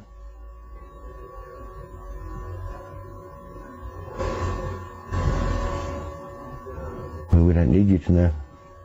Not everybody will have the experience. Not everybody will remember the experience. Not everybody's meant to know we exist.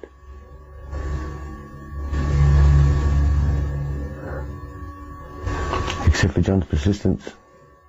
At this point in time, he wouldn't have really known we existed.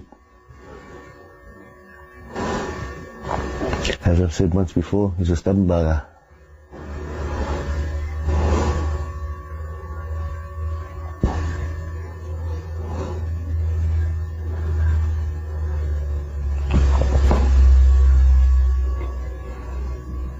Are you happy to address questions from Pete? It matters neither way. If I can answer, I will, without endangering John. Yes. Thank you.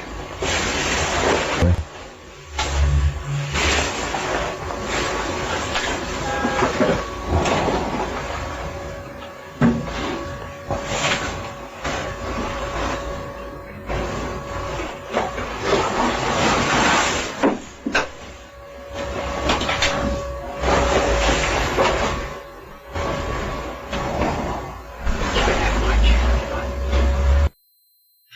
So this is actually a good spot to stop in as we're coming up to the top of the hour.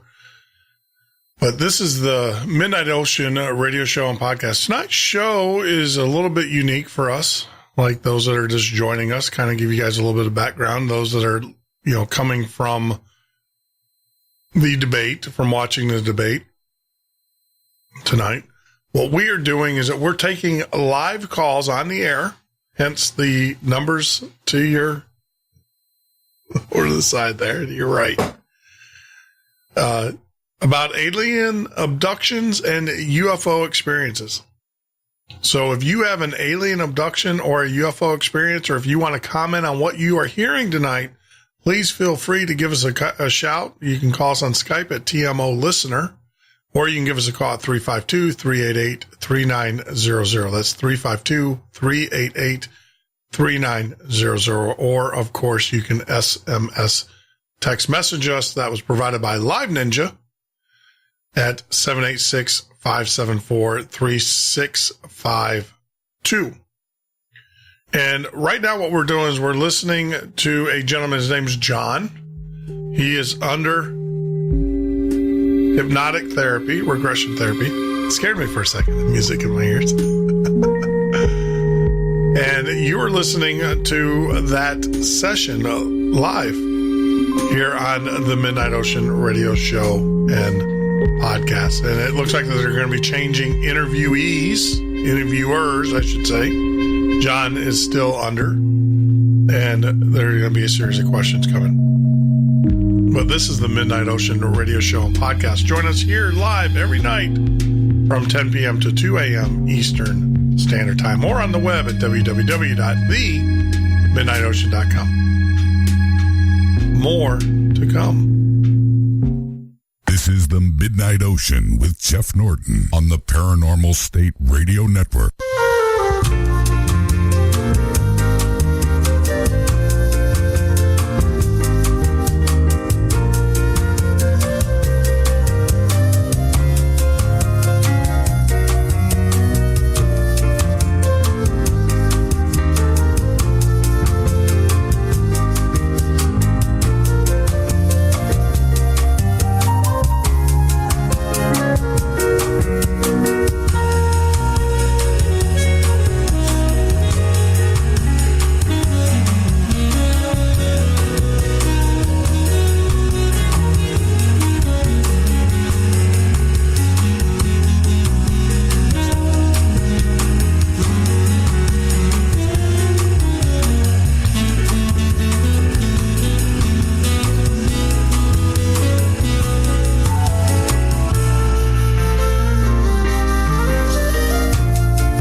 That is right, Andrew. This is the Midnight Ocean as we are at the top of our watch here as we sail through the evening.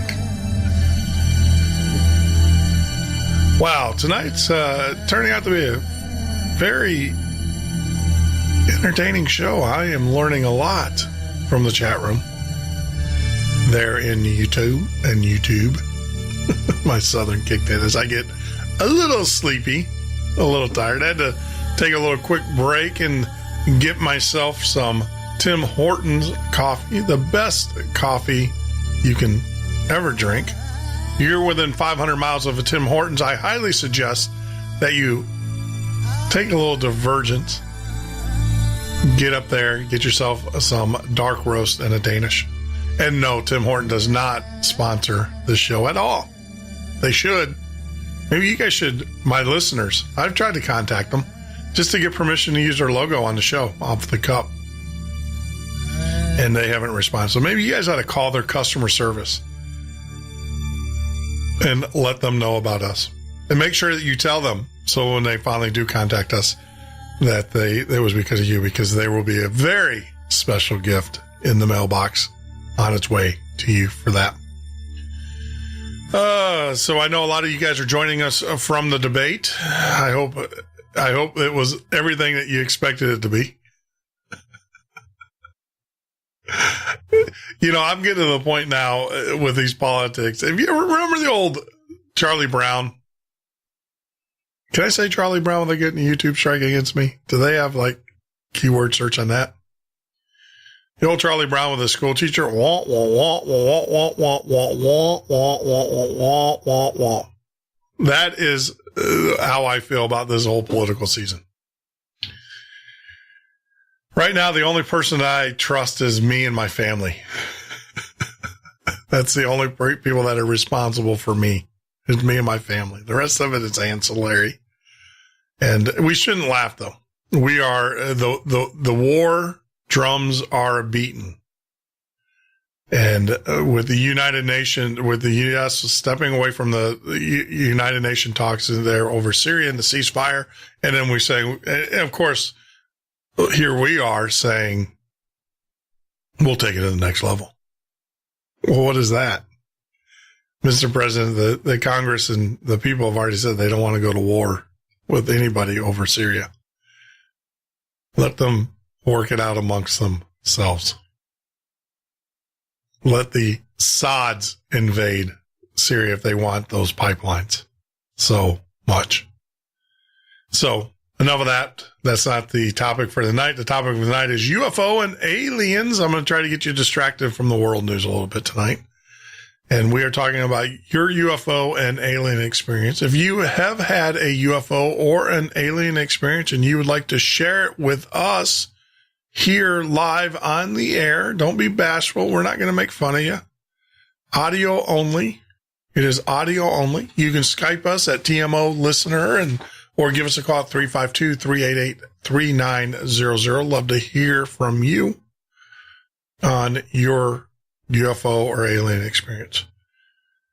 If you don't believe in UFOs or aliens, I know there's a couple in the chat room that it sounds like some new agey stuff. Give us a call. Love to hear from you. I'd love to hear why you don't believe in them.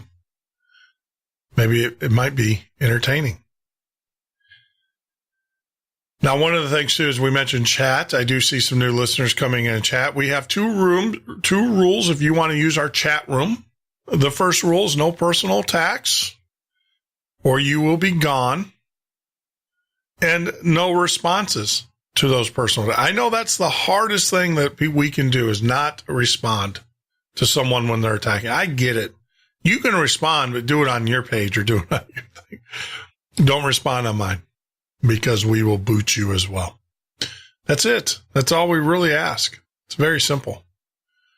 If you'd like to communicate with us, if you don't want to talk to us on chat or you don't want to give us a call, you can send us a private text message by texting 786-574-3652. Love to hear from you. Like I said, you can text us at 786-574-3652. Welcome, Dante. I haven't done this in a while. Maybe I need to.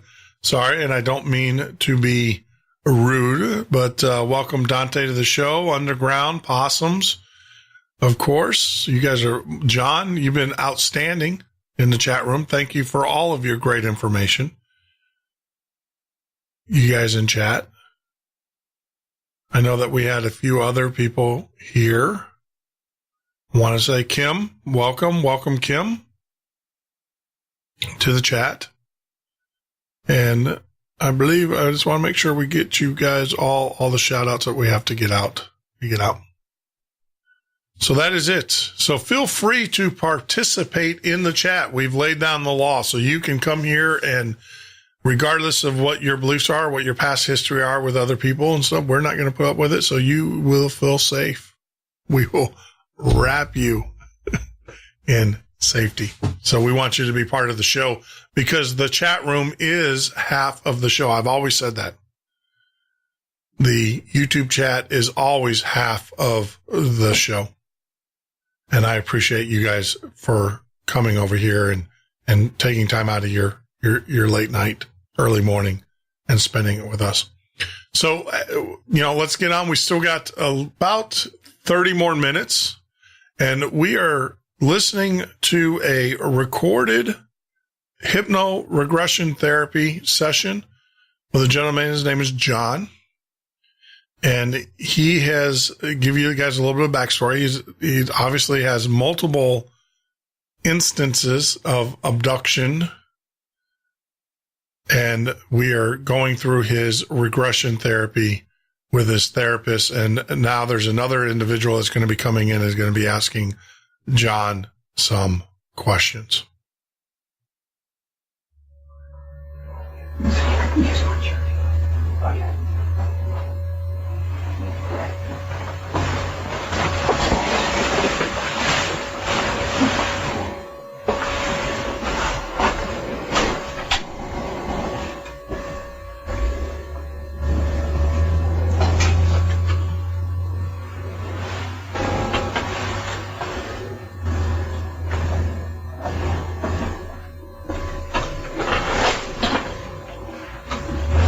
Give us some time. I'll queue up there, replacing microphones and getting set up to do their interview with the new therapist. His name, I believe, is Paul. We'll be asking John several questions here in a minute. Now, John is still under hypnotherapy or under hypnotized. So they're getting situated here.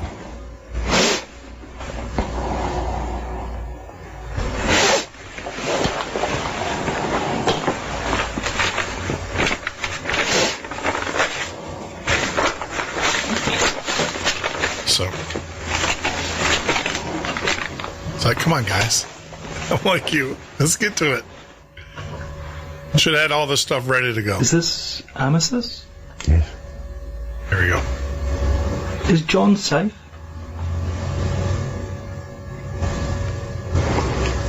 We're pushing the border. We are pushing the border. What do you mean?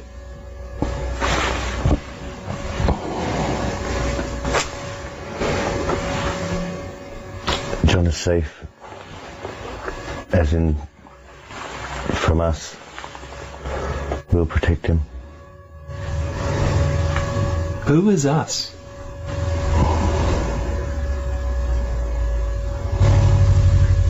Who are you? The alien. Alien. Alien. We're the original makers.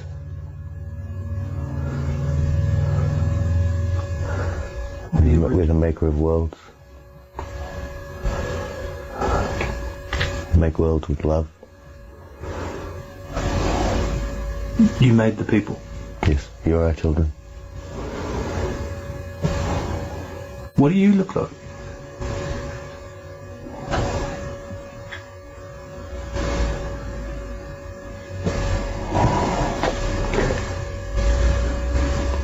You would find it hard to look upon my face. Why?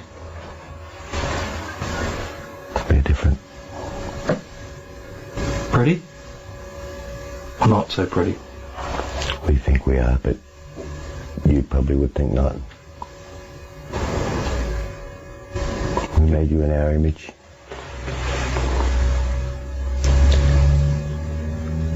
But there are differences. Would we call you scary? Sometimes. Why did you scare John so much when he was 3 years old? It was not us. It was the zeta reticulates. The who? Sorry. That was the Greys. The Greys. Yes. They terrified John. Yes.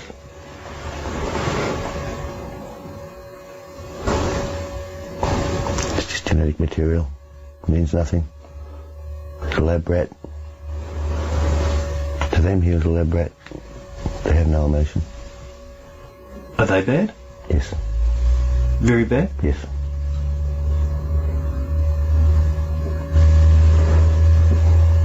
Bad for humanity. Very, very bad for humanity. Are they a threat?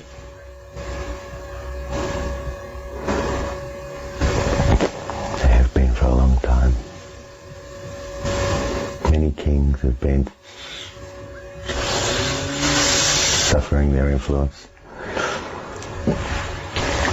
Many empires throughout history have suffered their influence.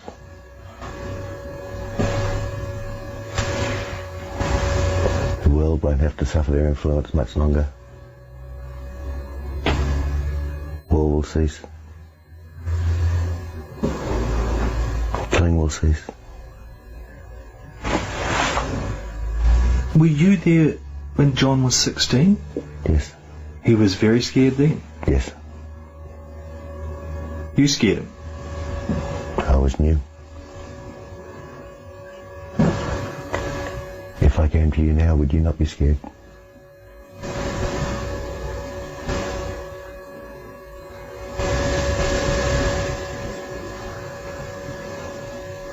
If I gave you a pet dragon,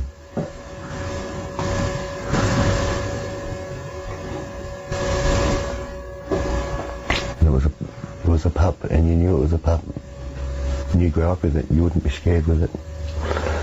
But if I gave you a grain dragon that was breathing fire, would you not be scared? Till you realised that dragon wasn't going to burn or eat you. Then you would not be scared.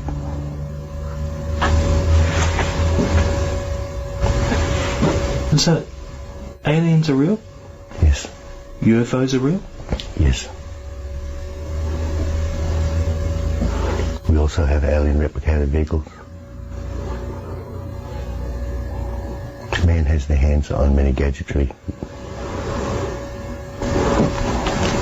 All intended for good, mostly used for war.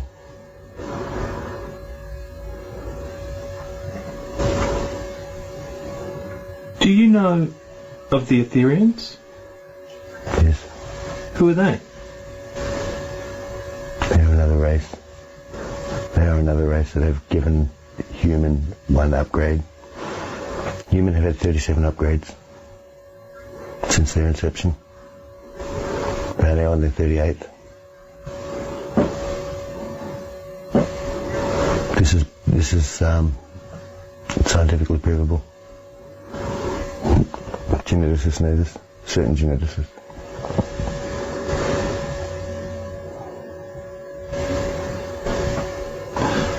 Star children. Star children are our future. Also, when the change comes,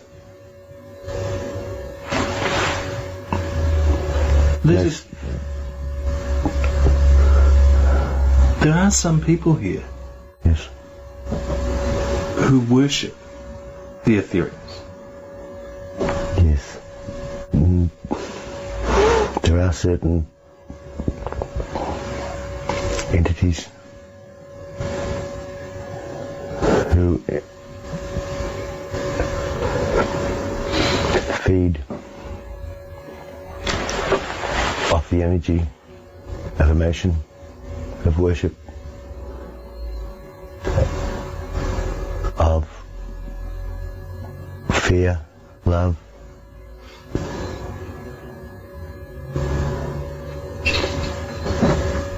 They're one of these. Many of the upgrades in human have been made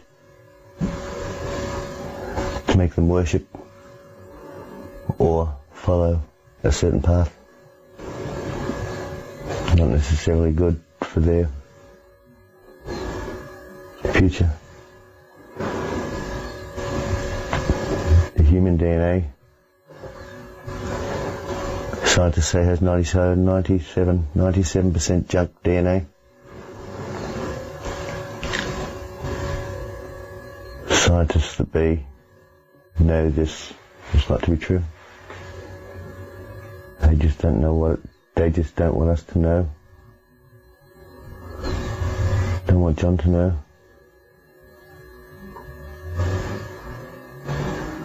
Don't want you to know. Don't want humans to know. Don't want us to know. What the rest of the DNA actually does. It is all used. Every animal, every plant, every bacteria, every microamoeba, every little thing on this planet is in your DNA.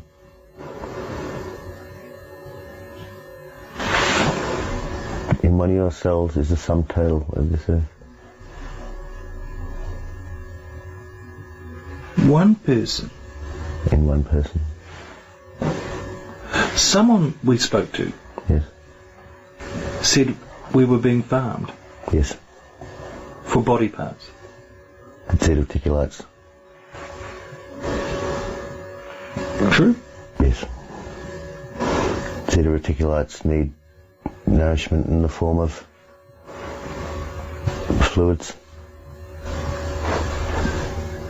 Rotting flesh. Now, I want to stop the recording right there because I do want to discuss a few things. We're actually trying to get the author of the Missing 911 or 411 series. For those that are sitting there going, well, why, if these aliens are using us or harvesting humans, why are we not hear about missing people? Well, I will let you know that there's a gentleman who like I said, he's written the 411, missing 411. And his investigation hovers around the federal government and the national parks. In the United States, there are hundreds of people who disappear from federal parks. There are stories of people walking, 3-4 people walking down a trail, and the person on the back of the line just disappears. You know, the classic people walking, and all of a sudden, boom, that person's gone. Or there will be people that are in the line, and something will distract the rest of them, and someone in the line disappears. This is well known. And what happens, though, is because it is on federal property, it is under the guise of the federal government to investigate. And a lot of these cases never get solved. Never get solved. So I want to give you guys some information here. In 1980, roughly 150,000 people were reported missing each year. Now the number's over 900,000 people. Approximately 2,300 people are reported missing every day. 2,300 2,300 Americans. That's just in America. That's not worldwide.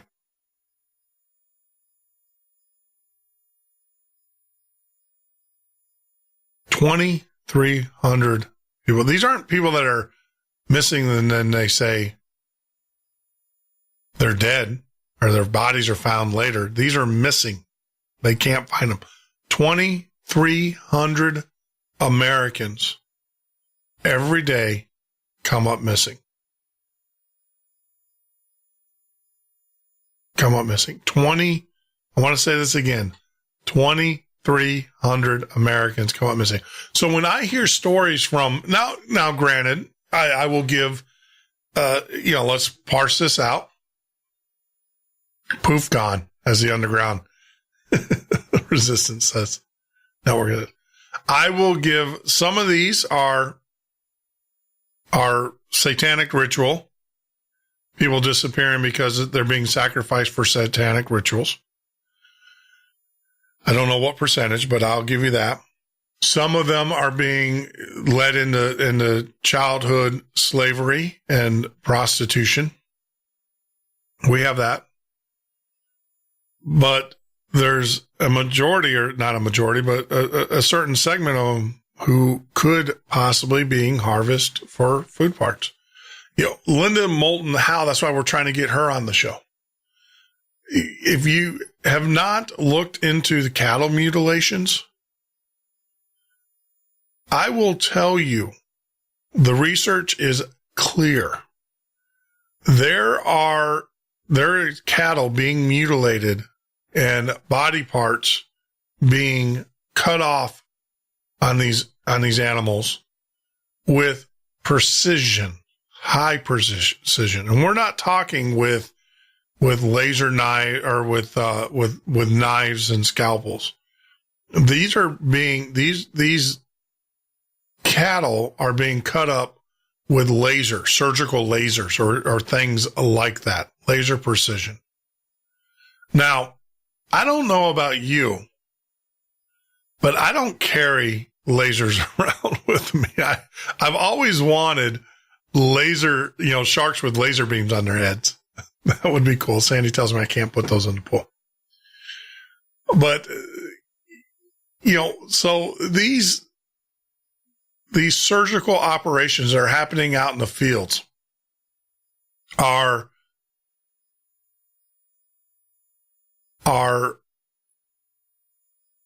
precise in nature.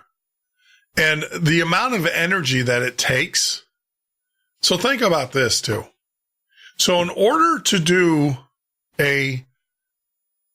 run a laser, you're going to need some pretty decent power. This is not something that you're going to get from a battery pack. So there's going to be one of these things where you're going to have a generator of some sort or some kind of, significant power source. I mean, most surgical lasers are in the very high wattage area. So you take, watts, amps, watts and volts, and it gives you amps and vice versa. So it's going, you're going to need something like a generator to do this. Now, you can't tell me these farmers, they know what a generator sounds like. I mean, if you live on a farm, you use them all the time. So if I'm sitting at my house and I hear a generator, you don't think I'm not going to go out there and investigate it? These farmers hear nothing. And they'll go out into their fields the next day and they'll have one or two cows who have been mutilated, parts taken surgically with lasers. So that tells you there's some other source of power at play here. And one of the things, like I said, it's not odd to hear this, John is his name, talk about harvesting body parts. 2,300 Americans gone every day. Poof, poof. We never find them. Well, we do find them, some of them. And like I said, some of them I will attribute to demonic ritual sacrifices, others for sex slave and things of that nature. But where are the others? Where are the others? And that, so you guys know, that actually came from the FBI. From the FBI. But we're going to take a quick break. We're going to come back. We're going to continue our hypnotherapy session with John. And it's going to get interesting. Stay tuned. More to come. This is the Midnight Ocean with Jeff Norton on the Paranormal State Radio Network.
Midnight Ocean with Jeff Norton on the Paranormal State Radio Network.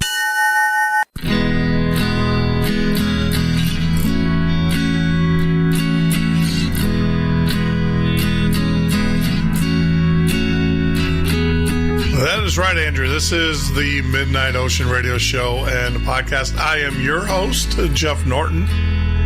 Join me here every weeknight from 10 p.m. till 2 a.m. Eastern Standard Time.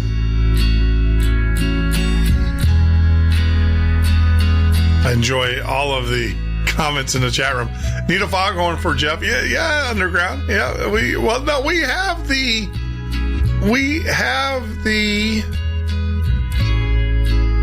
bells. You don't like my watch bells?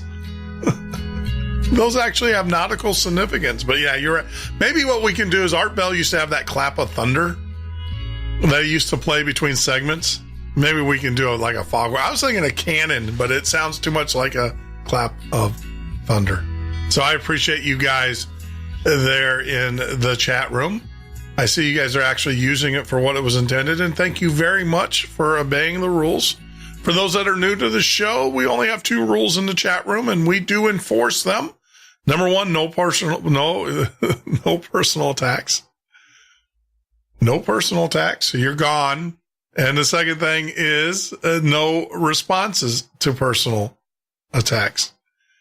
We do monitor that pretty quick because that is not what we're about. And I do see some water and oil mixing very well in the chat room. And I just want to say thank you guys. Thank you very much for being respectful of my show. Oh, let's move on. We got a very long night. So tonight we are talking about UFOs and alien abductions, and we're taking calls from you guys, the listener. Actually, we had Jeff Hayes. Great conversation, Jeff. Thank you for joining us. But if you want to participate, feel free to give us, and we'll get those numbers up there soon enough, but feel free to give us a call. We will, it's all about you, the listener. So if you have a story to tell, something you want to share with us, feel free to give us a call here in a few minutes. We're going to do a little bit more house cleaning here. If you're joining us for the very first time on YouTube, make sure you hit that subscribe button. One of the things that we did do this week, starting this week, is that we are now broadcasting live on Facebook. That technology is pretty cool. We appreciate that as well. So simulcast, and we're going to be adding about 3 other simulcast feeds as well. And of course on Twitter. Now, for those that are watching us on Facebook, we're going to run not a little competition because it's not a competition. We're going to be doing this every week. We are, if you, how do I say this? I just lost for words. Let me back up. Do you know what it is? I need my Tim Hortons coffee here. Tim Hortons, the best coffee you will ever drink. If you're within 500 miles of a Tim Hortons, I highly recommend that you take a little detour, go up there, get yourself some dark roast and also a Danish. Yeah, Scott, you had to call in. I'll give you the numbers here in a little bit. And yeah, you guys love to hear from you because right now we're just playing a therapy session from a gentleman, but I would rather have you call in and share your experience with us and our fellow listeners. Don't be bashful. Don't be shy. I know a couple of you guys aren't. There's no reason. Actually, I was just thinking about it. I know a couple of you guys are very vocal. And the fact that you're not calling in is kind of, I don't want to say insulting. That's too strong of a word. Discouraging. So there you go. I just put the TMO listener, or you can give us a call at 352-388-3900. Love to hear from you guys. Love for you to share your experiences. So there's the numbers. I'm going to talk for a little bit because I'm going to wait until someone calls in because I know you're coming. I know I'm going to get one here in a minute. So what a show. What a show. Now, this week, I was going to tell you, we only scheduled one guest this week. I wanted to leave this week open. And the reason why is because I wanted to give the opportunity. We've been going a month and a half with great guests, and we're already starting to line them up here in for the next couple weeks. And I will tell you that we have some great guests coming in the next couple of months. They're already booking. If you get out to our guest page, and take a look and everything. So this week was actually dedicated to you guys, our listeners, to give you the opportunity to come in and to participate. I will also tell you that we are putting things in place to allow you to actually call in and talk to our guests. But right now, without further ado, we have a caller on the line. Just please say your first name only and where are you calling from? This is Lori from Chicago. Hey, Lori from Chicago. How are you? I'm doing great. Welcome. Just for the record, Jeff. Just for the record, you and your Timmy hose. Okay, we've got to talk about this. What's that? I'm so jealous. I am so jealous. It has been a while since I've had Tim Hortons. I'll call it what it is. Tim Hortons, not what we call it. Timmy's. Timmy's with a crack. Oh, yeah, crack for us Canadians. It's Canadian crack. I'll take a large triple, please. Yep, and a Danish. You got to throw in the Danish. Always got to have the Danish or the old. Exactly. Look, Americans don't know what they're missing unless they have a Timmy Hortons oatmeal with walnuts. Yeah, with walnuts. I mean, it's just. Right. I'm missing it. I'm missing it. For the record, I'm going to Buffalo this weekend. I'm going to see my kids. So the first thing I'm going to do when we pull into town is hit Tim Hortons. So hit a Timmy's. I'm gonna get my fix exactly. Tim Hortons, soon to be sponsor of the Midnight Ocean. Yeah, we're trying. I've reached out to them because I didn't want to get in trouble. I wanted to get permission to use their logo because I have that one cup that I get. And it's funny whenever I go. This is hilarious. I travel to Canada. Well, this year's been kind of slow, but it looks like I will be going up there at the end of the year. Everybody in my business right now, it's slow because they're waiting for the election to be over.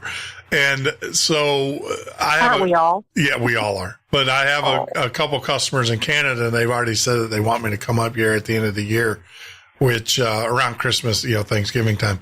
And it's funny because when I go through TSA, I take my Timmy Hortons cup with me. And it's just hilarious because they're looking at it and it's all I made sure I bought the plastic one so that way it would get through TSA without any issue. So I stock up. But I found out, though, that Timmy Hortons apparently was purchased by the Wendy's Corporation. And so they are going to be coming here to the States a lot more. I heard awesome. I heard there's one in Tampa, and I believe, don't quote me on this, but I believe the coffee that you get at Wendy's is Tim Hortons coffee.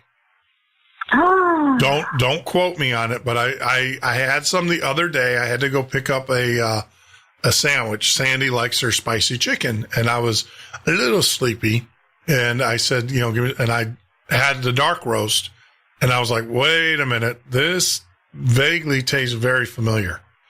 And so it was, so I believe it is Timmy Hortons. I really do. I'm gonna have to go try that. So you're talking to people about their UFO experiences. Yeah, right? UFO and alien abductions. Lori, do you have a UFO alien abduction experience? I actually do, and I actually have already submitted this report to the UFO International website. So if you go there, you can give reports for sightings and stuff like that. Sure. Mine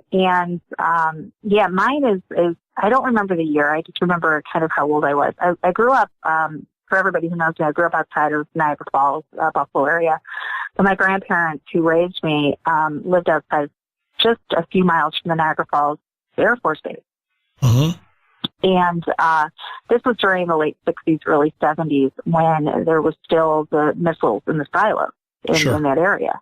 Sure. So they lived out in the country. I mean, just, city outskirts, country roads, no lights, no nothing. And our house sat back about a quarter of a mile from the road, and the driveway was offset from the house.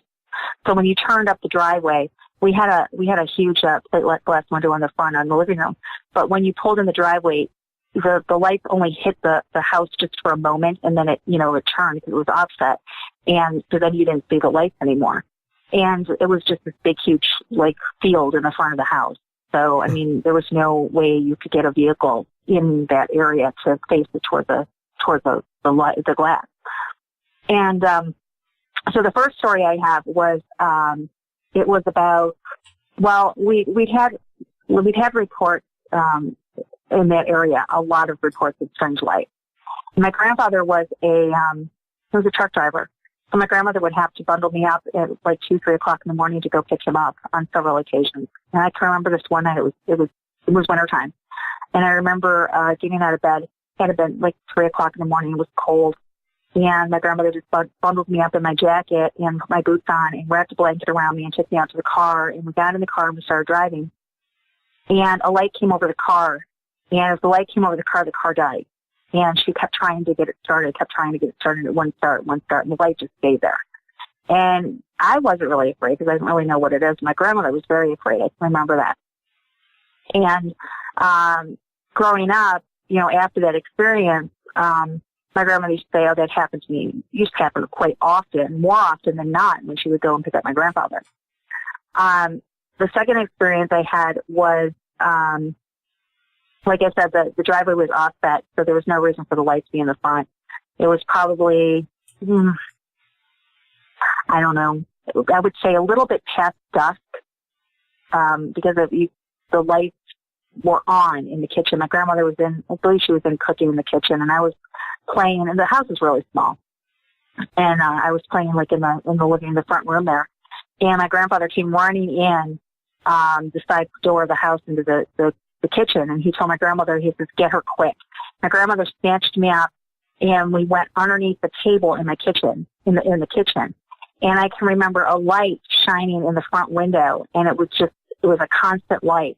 But I remember hearing like a pulsating sound, and I remember tasting metal in my mouth. And it lasted for, I don't even know, a few minutes, and then boom, it was like somebody just shut the light. It didn't like float off, and it didn't get like dimmer and dimmer. It just boom, it was gone. So those are the. So I want to bet. So your grandfather, he grabbed you and like put you guys under the table? Yeah, under the table in the kitchen, because the kitchen is behind the living room, and the window was in the living room. So you kind of had to it was kind of connected, but there was like a wall that the table was behind. So he stuck us underneath the table in behind that wall. So if whatever was at that front window couldn't see behind that wall to where we were.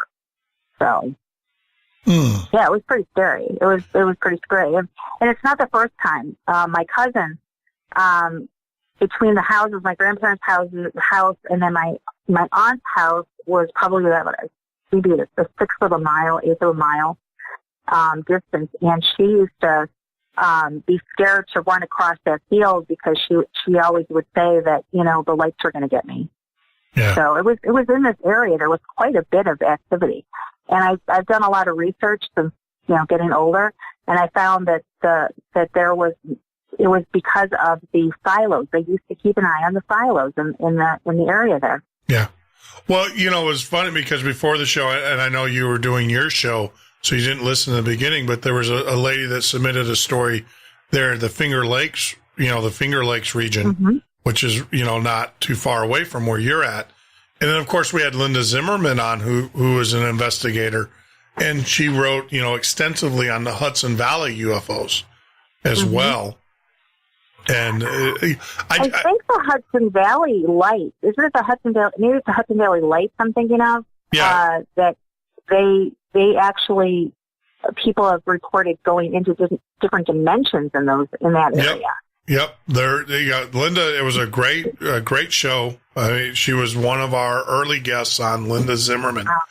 And we're going to get her back on, and we're actually going to get a gentleman who she recommended, who is a retired cop who hunts down UFOs, and he applies a lot of the same principles that he did when he was a detective.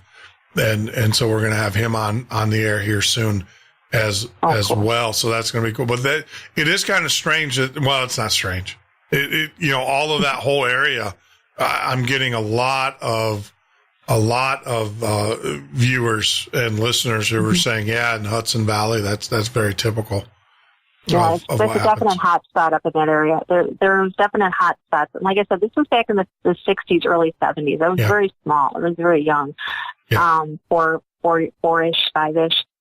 Yeah. But I mean, I know I've had more than one experience, but those are the only two that I truly can Stick verbalize and remember it, you know. But there's been other ones that are kind of like weird because I know it in my head, but I can't verbalize what happened. Yeah. Yeah, well, you know, and that's very strange. I mean, and like this whole regression, this whole hypno-regression, for me, didn't come to a head until I had Lori McDonald on the show last Friday. And she talked about what she did and everything. And I don't know, you know, the power suggestion is pretty powerful. There's no doubt about it. But we had that conversation, and I might as well go ahead and share it with you guys on the show now. But that night, I went to bed like I normally do. You know, I wrap up the show about 2 a.m. It takes me about an hour or so to decompress from the show, to, you know, just relax or whatever. And I went to bed. And my normal routine, I have 0 clocks. We don't have any alarms in this house. Well, we have alarm, but alarm clocks, we don't use them here. We use them for baking or for cooking, right? So I always wake up at 10 o'clock, between 9:30 and 10 o'clock in the morning. After going to bed 4, I wake up 9:30, 10 o'clock, kind of standard. I get up, I work, and then I usually take a nap about 5 to 6, get ready for the show again. And so Sandy was gone. And she was at her mom and dad's house over in Daytona. And so it was just me and my Great Pyrenees. Now, my Great Pyrenees, he's about 165 pounds, and he's a solid dog. And when he barks, he'll wake the dead. I mean, you can hear him outside. When we're outside, we sit on a half acre, and he's in the house through a concrete house. We can hear him barking. All right. So he's our first line of defense, and you won't get within 50 yards of my house without him waking, barking at you. And he is trained, and it's so funny. Even when we take him to doggy daycare, when we travel and stuff, they will laugh because he wakes up every morning at 7 a.m. and he expects to eat. And he will not let you go to bed until you feed him. He don't care about going to the bathroom. He wants to eat. So he eats at 7, 12, and 4 o'clock. And he has no clock either. He knows when it's time to eat. And like I said, he will let you know. He will sit there and bark at you constantly until you feed him. It's the funniest thing. And like I said, when we take him to doggy daycare, they laugh. They're like, well, when do we feed him? It's like, he'll tell you. He'll let you know. He'll let you know when he wants to eat. And so after I did the show, I went to bed. I had the craziest dream that night. I had a dream that I got infected by anthrax. Now, I have vivid dream where I can actually interact in my dream. So I got infected by anthrax. I was working on a government project, and I got infected. And for some strange reason, I go to this like Chinatown. It was weird. It was like a Chinatown like looking shop, apothecary. And I go in there, and there's a lady there, and I tell her, the little Chinese lady, I said, look, I've been infected by anthrax. And she's like, I don't believe you. And then all of a sudden I start showing the signs.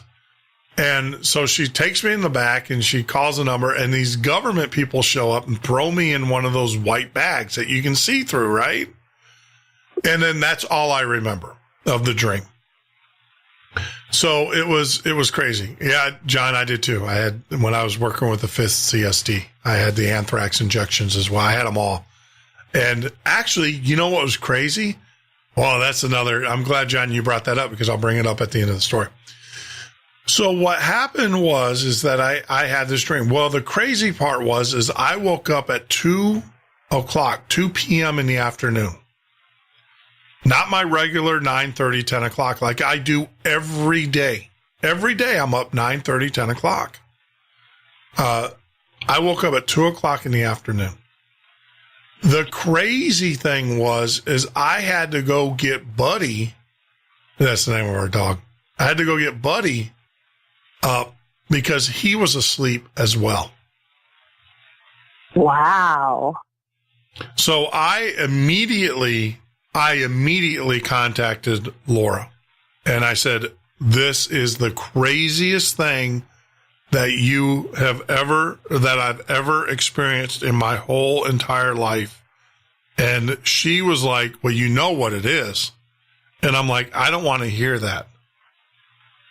And she was like, but Jeff, she goes, you know exactly what it is, what is going on. So I'm going to bring this up because I want to show people. I have it on my cell phone because I did it on my cell phone. I shot her an email directly off my cell phone. And let me bring it up here. Oh, no, I know where you're going with that. And I want to show this to you. So now I am working with her to figure out what the heck happened to me. That's weird that you and the dog were both. That was a strange thing. Now, I can understand maybe me crashing because I've done that. Well, I usually do it when I want to crash, like on the weekends. Like when I finish my Friday night show, it's very common for me to take NyQuil. And I probably shouldn't say that, but I'll take the NyQuil and then go to sleep that way because it does help me sleep. So last Thursday, so it would be what day was that? Because I've got my phone right here. So those that don't think I'm being rude, so it would be the 30th. Was she on the 30th? No. Thursday was the 29th. No, but I'm just thinking what date. No, I don't think she was on the 30th. Let me go back to my calendar here and see when she was actually on the show. Because I want to show the listeners the communication that I had with her. Because I think it's, it's crazy. So let me go back.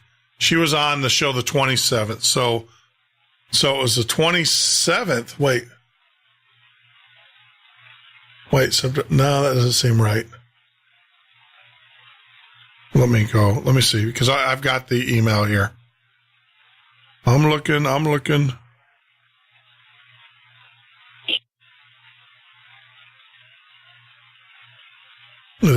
probably should have had this queued up during the break, but you kind of made me talk about it. So I'm looking at my sent.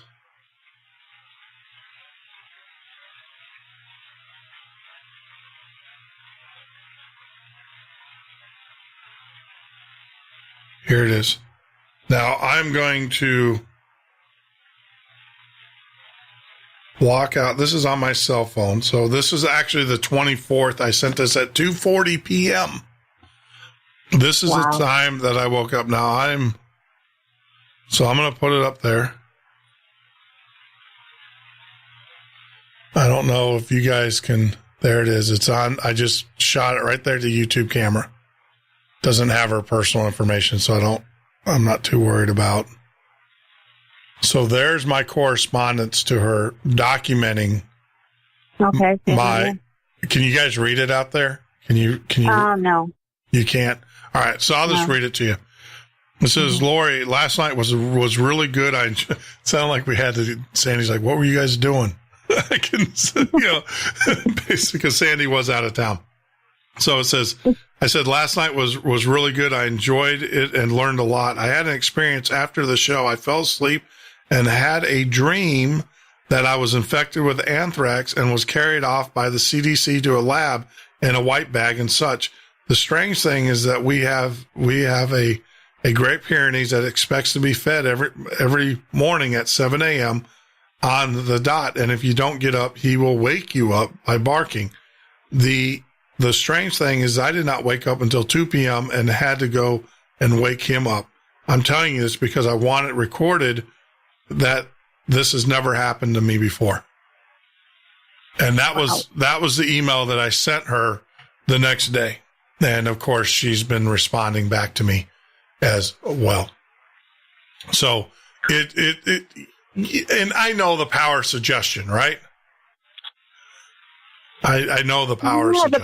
The power of suggestion. Yeah, I could see where you would go with that. But I mean, dreams aren't usually that long, and the dream itself. What is weird though, the dream itself only lasted. Yeah, maybe his dog too. Yeah. So the dream itself only lasted as long as I explained it to you. I had anthrax. Yeah. I was working in a lab. I don't have like the backstory, like what I was doing. All I know is I was walking down this old street in like Chinatown, went into the apothecary, said, I need help. I've been exposed to anthrax. She's looking at me going, you're crazy. You know, Chinese woman, you crazy. And then boom, that was it. And the next thing I know, I am being whisked away in one of those CDC chem bags, you know, the classic white. And that's all I remember. That's it. That's all I remember of it. You know, I don't have any, you know, of course, I was thinking, you know, looking for needle marks, looking for I implants. actually thought that's where you were going with this. When you said, I want to show you something on my phone, I thought you had taken a picture of maybe like needle marks or something on your arm or something. So I was like, oh, I know where this is going. But, you know, this is something that's freaky today, though. Sandy comes into the show and she's like, look at my finger or my thumb. And she and I both have a scar at the same location at our thumbs, the exact same location, and in the same pain. She's like, what the heck? And it was funny because she goes, look at this hurts. And it was like a blister kind of thing, kind of like, you know, an ant, like a red ant would bite you and like that blister. And I said, really, does it look like this? And I showed her mine on my thumb, and she was like, wait a minute. She goes, we got this. And she was like, no. And I was like, yeah, you never know. Who knows? Wow. They might have pulled DNA out of our thumbs while we were asleep. I don't know. Yeah. Well, no, the power of suggestion when you're sleeping. I mean, I can't watch TV. I can't have TV on when I'm sleeping because I start dreaming about what's on TV. Yeah. Especially if I have the news, I fall asleep with like CNN or something on, God forbid. You know, and I'll start dreaming all kinds of crazy stuff or movies or whatever. But I mean, for your dog to be affected too? Yeah, that was the thing that got me. If it was just me, I'd be like, you know, I needed to catch up on sleep. I was extra tired. Yeah, I mean, you know how these shows work. You know, you spend 8 hours a day for a 4-hour show, and then you got your normal job that you're doing. Was it itchy? Yeah, right. Dante's very itchy, and it burns when you touch it. Dante's asking me if it's itchy. I'm waiting for Dante's response. He's probably going to tell me I have some disease, but but the thing is that for the dog, that is the kicker, is our dog, our Great Pyrenees. Anybody that knows my dog knows Buddy and has been here at the house. They laugh because you could set your watch by him. 9 o'clock at night, he gets up and goes to the bedroom and goes to bed. Every night. It doesn't matter what you're doing, what you're watching. He will look at Sandy. He don't care about me. He'll get up and look at Sandy, and he's like, come on, let's go to bed. And he does. He gets up and goes to bed. Sandy will have to tell him, look, I'm going to watch this show. And he'll get up, though, and he'll go into bed. And, you know, he has his routine. I mean, he's a great dog to have around. And I always thought that I'm not going to have to worry about ever being, you know, an alien or anything like that because of him. But now he's sleeping on the job. Well, I mean, that maybe they figure if they want you, they got to take him too. Well, they got to take him out as well. Yeah, no, they do. But, well, he's done that a couple times. Sandy's had a couple incidents. Sandy when something bad is going to happen to a family member, she usually has a dream, a very vivid, you know, in your face nightmare. And Buddy has always been there and I can tell when Sandy is going to have one because Buddy is very hypersensitive. He won't let her out of his sight. And those dogs, Great Pyrenees, are known for that. They're known for the protective quality of themselves. And so, you know, I can watch Buddy and I can pretty much tell you what's going to happen. That, you know, Sandy's on edge or something's going on. Right. And, when you woke him up, did he look at you like, what the hell? Or what the crap? He actually woke up like he was on like Benadryl or something, like he was under. Yeah. Wow. We've had to give him Benadryl because he has allergies and, with the thick fur and stuff. Yeah, no, he was groggy. He was looking at me like, what? And no, those dogs, like I said, they will sit at the door and bark. And we have now Sandy had our little dog, and the little Yiper. I can't stand that dog. So I tell Sandy she's got to take. I'm a big dog. I'm smaller the dog, smaller the brain, right? And so I Buddy hangs out with me when Sandy goes to her mom and dad's. But yeah, no, it was the weirdest thing. And I'm not saying one thing or the other. I don't know, right? Because I don't know. But I am working with Lori on that one. We're going to do a regression to see. Oh, wow. Well, that would be very interesting. Yeah, we're going to do it over Skype. We'll do it over Skype. I told her, I said, now, if I do this, we're going to have to broadcast it. And she goes, I don't know if you want to, Jeff. And I'm like, no, I don't care. Put a camera in my face. I can care less. Are you still going to do the whole haunted house thing? Absolutely. I'm waiting for you guys to line it up. Oh, okay. I found a place, I think, that would be great. It's an old prison. It's the prison, right? I went out and looked at it. I went out and looked at the prison, and because you sent me the links, or someone, I think it was either you or Jeff. Someone sent me the links, and yeah, no, I'm ready to go. I'm ready. I've contacted Lloyd, and I've contacted some other people. And they're going to be my support group, but I'm going to go. You guys get me a date and a time, and I will be there with, I don't know, bells on, but I'm going to be on something. Awesome. I'll be getting in touch with you then. Halloween's coming up too. It would be a great, what's planned for Halloween? It would be a great Halloween show. It would be a great Halloween show. And like I said, I will do that. I am gonna, so for those that I'm stupid, for those who don't know, because we got a lot of new listeners, I put a challenge out there. All of these ghost hunting shows, you always have 2 or 3 people with them, right? So what I want to do is I'm going to do a live show by myself. I don't want anybody else in the building with me. I'm going to do it by myself. I'm going to have an EEG done. And an EKG, I'll have that, not an EKG, but a heart monitor, and, so I can measure my vitals, make sure I'm not having a heart attack. Make sure you're not stroking out or anything. But yeah, we're going to have a portable EEG, so we can do brainwave studies as I'm doing this. And I'm going to do the show for 4 hours live from the building. And then I will be doing the rest of the show until the morning. We'll guarantee 4 hours, and the rest of it I'll be doing ghost hunting and talking to listeners via the internet, and doing things like going into rooms and laying down on cots, and doing all the things all the crazy crap that you guys want me to do.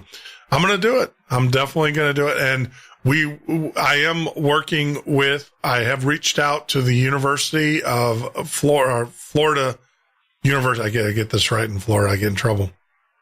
To the Gators. I'm always safe with the Gators. I'm still learning, the teams down here, but the University of Florida and their mass comm department to see if they have some students or whatever that would like to help set up the videos. Now, the rule is the rule, though.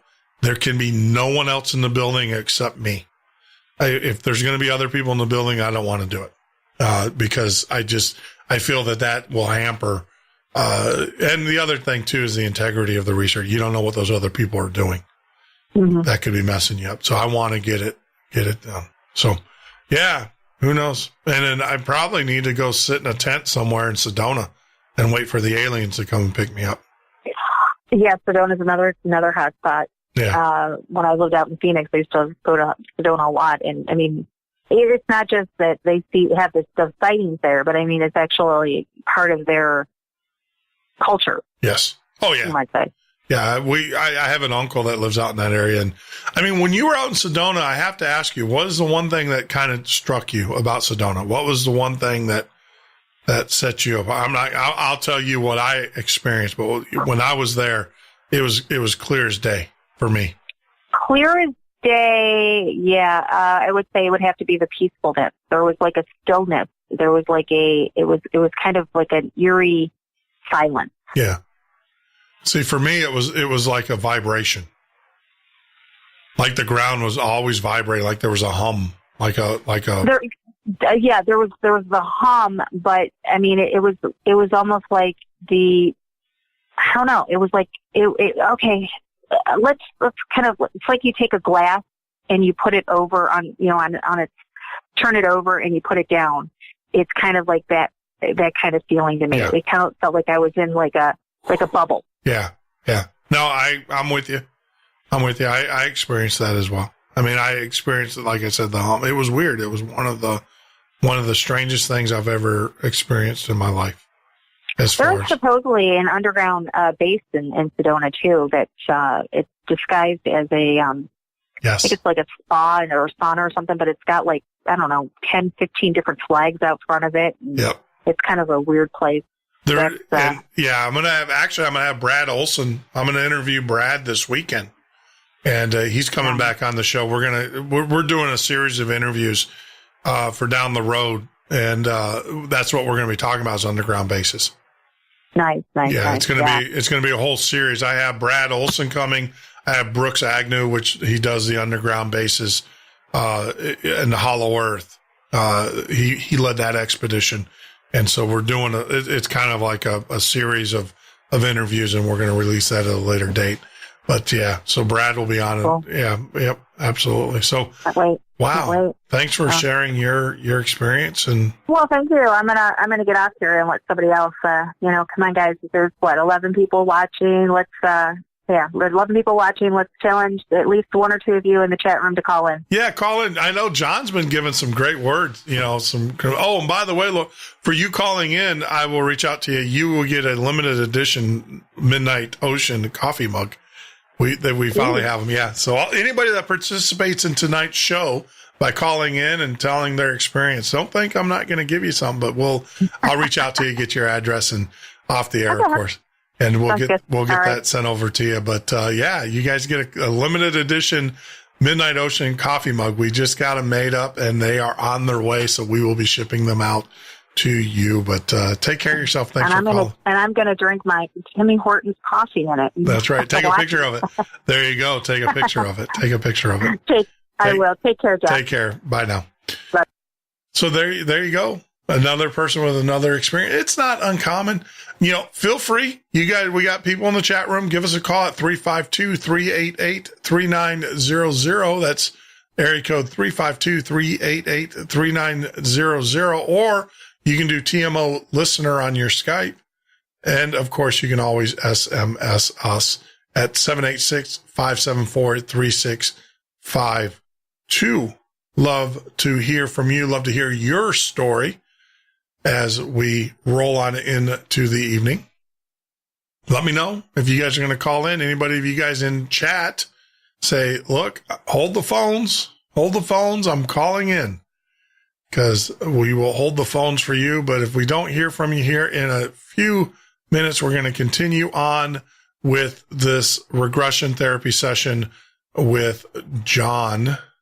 Don't have his last name, but John, as he talks about his experience with Grays. And now he's being asked by a different investigator. So there's two investigators asking him questions. And now they've moved on to the second one. And you'll find that this one is a little bit more critical.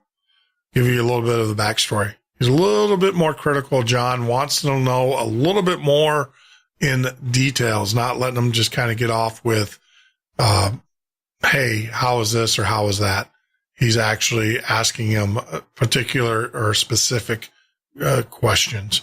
So there you go. And we'll continue on with the interview with John. And you know what I'm going to do because we have a few minutes, I'm going to go ahead and stop, and we'll just blow right through our breaks for the rest of the show. Liquid, horrible. We get around.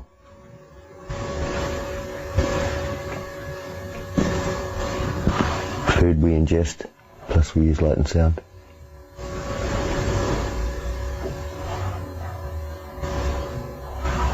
So aliens are real? Yes. UFOs are real? Yes. Was Roswell real? muzzle is the reticulate. We jumped in.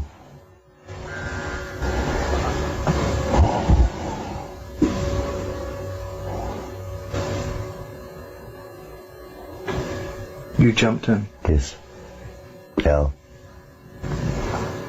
collective jumped in to try and stop the information gathering. A meeting was formed. President Dwight Eisenhower, 1952. We wanted them to stop nuclear, go natural, free energy, no oil, no nuclear. Zero reticulates offered them more nuclear, pretty toys.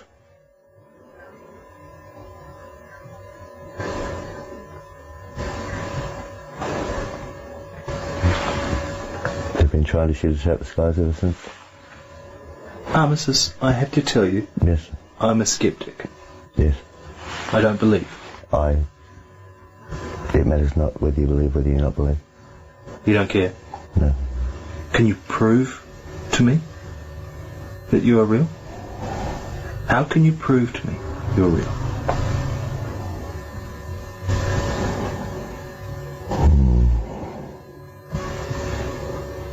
It matters not. But I want to believe. Yes. Prove to me you're real.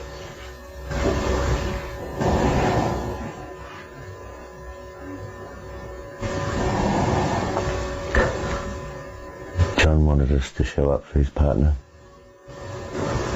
And we said no. We will not show up for gain. We'll show when we're ready. And when will that be? Time is near. It depends on human emotion, human state. What is near? A year? A week? A month? A year? A decade? Within a decade.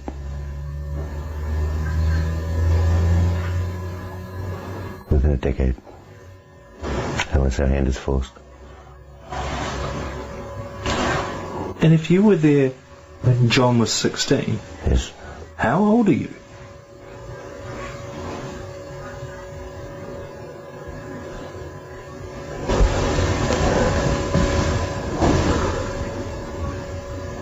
Around 3,000 of your years. 3,000. Around. Are you an old fella? I'm an adult. A pensioner? I'm an adult. Ready to retire? Halfway. Halfway. Yes. So you'll live to 6,000. Roughly 6,000 to 9,000.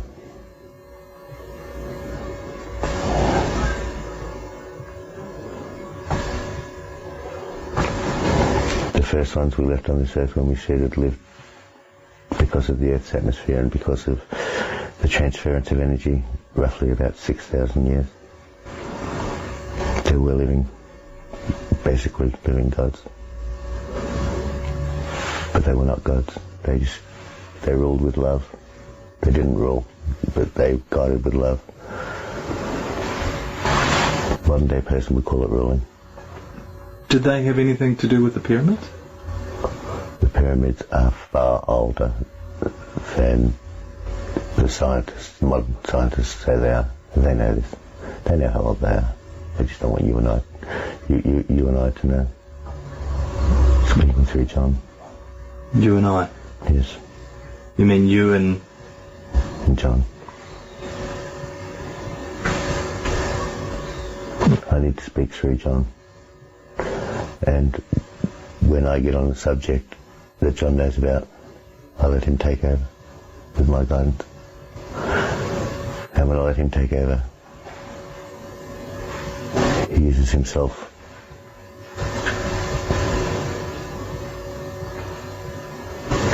What about the reference. What about Jesus?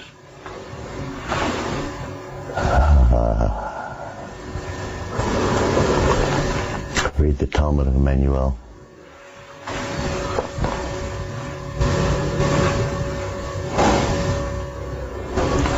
There you will find the true Jesus. The what? There you will find the true Jesus. Someone told me he was a Venetian. No. He was a human.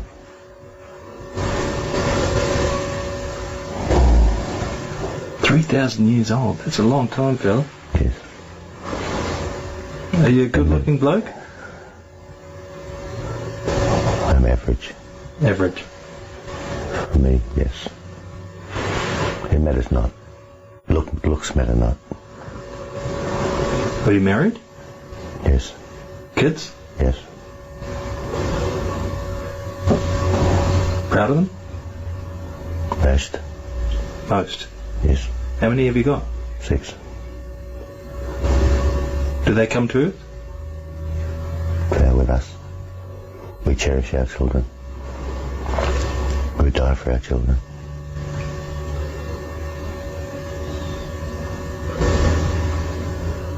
Have you had to kill any humans? Yes. Earth people? Yes. Why?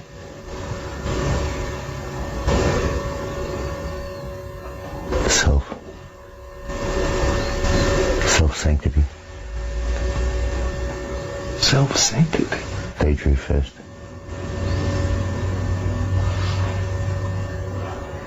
Self-sanctity.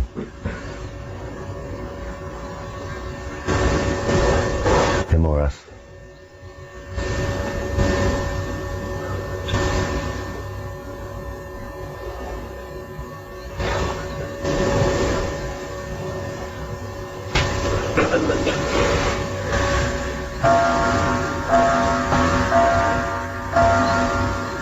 We are not always welcome in your skies, out of your skies. The world governments now have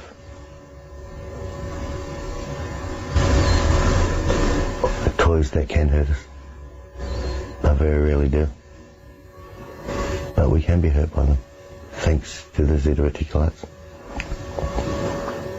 helping certain people. We are only here for love and to help, not to hurt. I've already said too much, I'm putting John in danger. I'd rather you think me a crackpot Amethyst. than to put John's life in danger.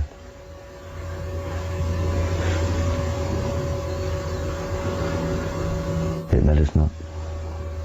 And you can't prove to me. You can't tell me one thing. Do one thing.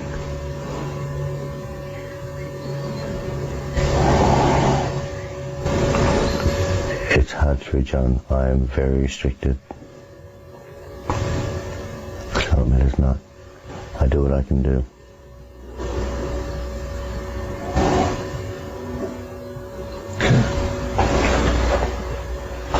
Good. And that, I'll just bring Terry back. Thank you very much. Thank you.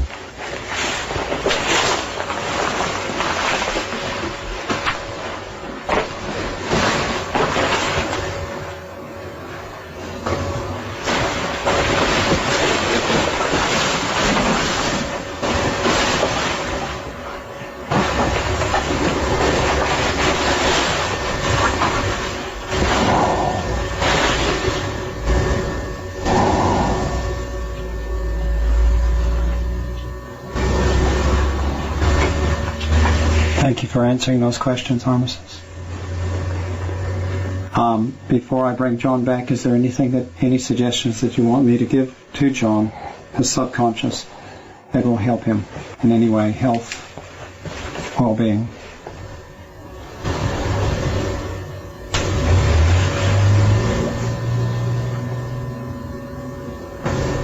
John knows what he has to do. John knows what he has to do. Yes. Thank you. Anything else you would like to say at this point?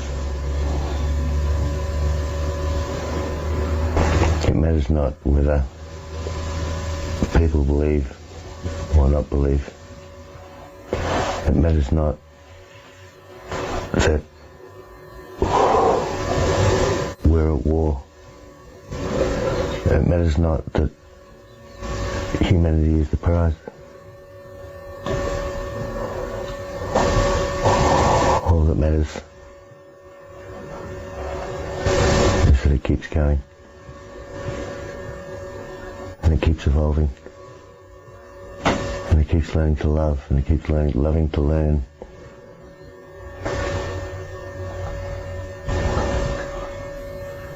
And it will. Thank you, Armistice.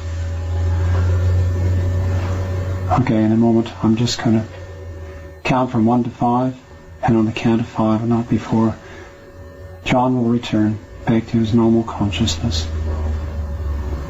1, coming back more into normal consciousness now. 2, your eyes feel like they've been bathed in a cool, clear stream. 3, every cell and tissue of your body is recharged and re-energized. And 4, now coming back into your normal consciousness. And 5, back with us, John.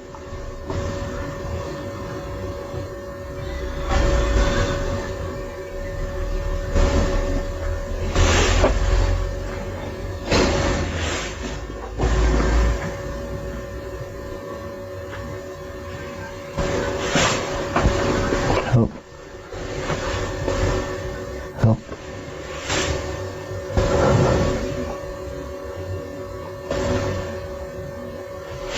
Oh, couldn't move.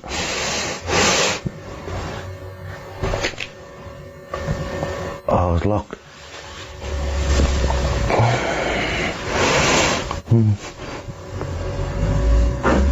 Oh, someone been hitting me. Man.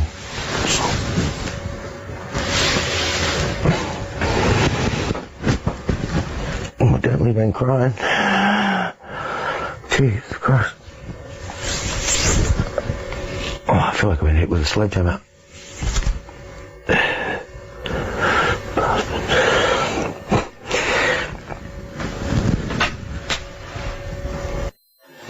Okay, John, in a moment, dealing with your subconscious now. There you go. I'm going to ask you to... That is John's regression therapy. What do you guys think? Bunk? Believe it? It's only up to you. I've always said,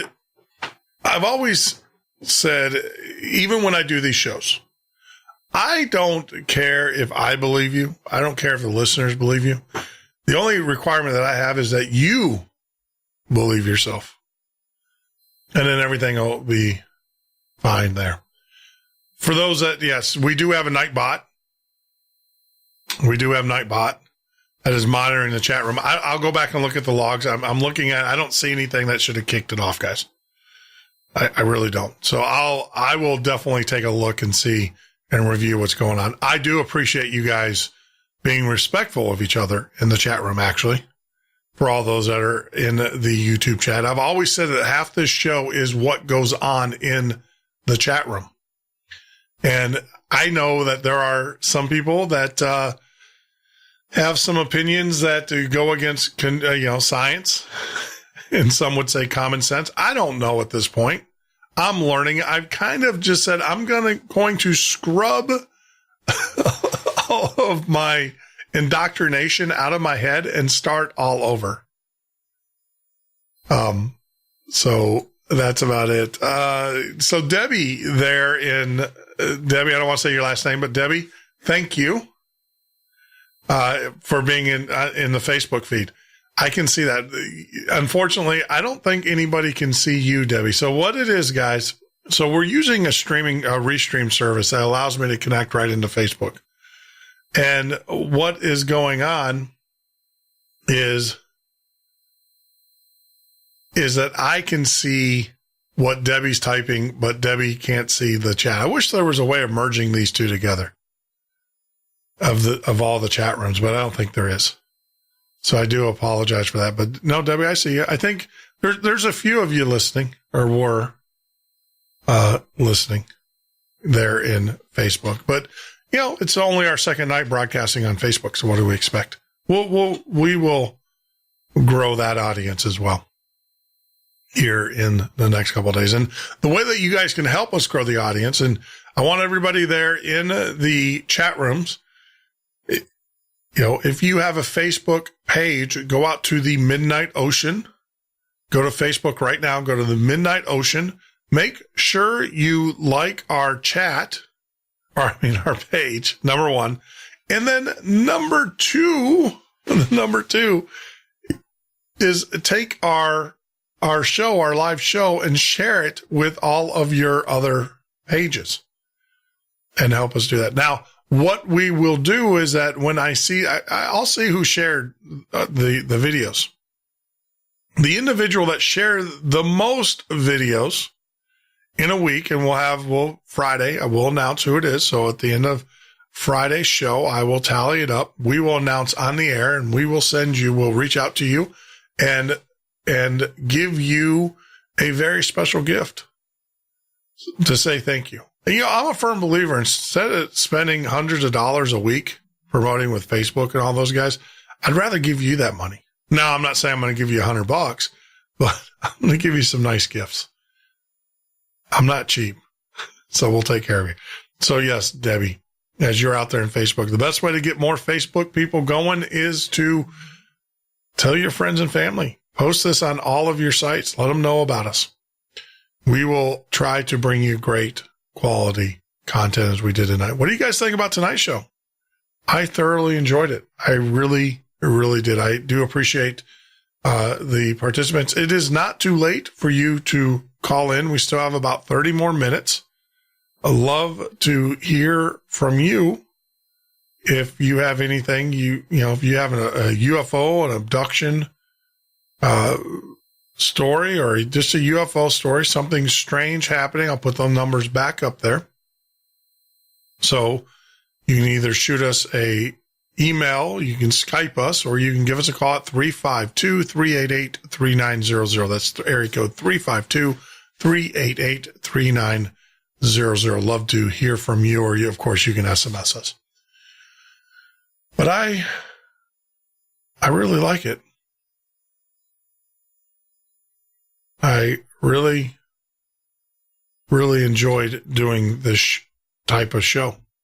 Now, I know as our listenership increases, we will have more callers, and that's okay. That's okay. I'd love to have a show of nothing but callers, showing us and telling us their experiences. But I thoroughly enjoyed this evening. I hope you did too. But in a few minutes here, we're going to we should have taken a break. Oh, that's right. I blew through the lines. So let me do this. I'm going to take a little break here. I have to get a little water on my throat. I'm getting a little raspy. My voice coach is going to be all over me. I have not been following what I have been instructed to do. But we'll take a quick break. When we get back, we'll wrap this show up. If you still would like to give us a call, please feel free to do so. Love to hear from you. Our audience is half the show.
take a little break there as we rejoin. I do apologize for that awkwardness there.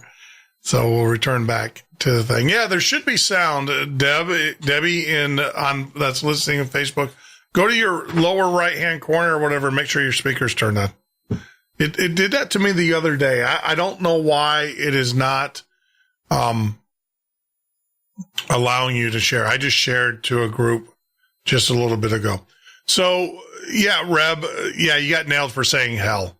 You can't say that.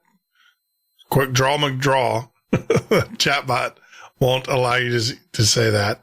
And then, then Lori, you got nailed for all caps. Can't do that. Can't do all caps. It's not going to let you do that.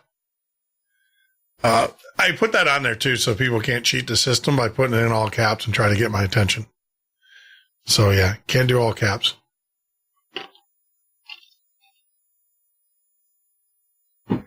So just letting you know. But yeah, you can't say hell, and you can't say crap, and you can't write things in all caps. I know rules are rules, right? I'll take those out.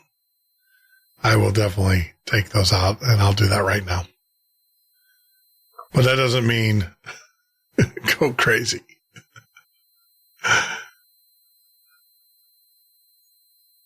What that does mean is we will.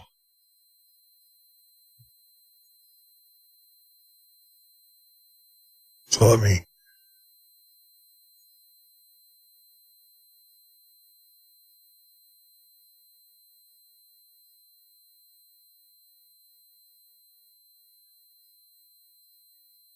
I don't see. Oh, there it is.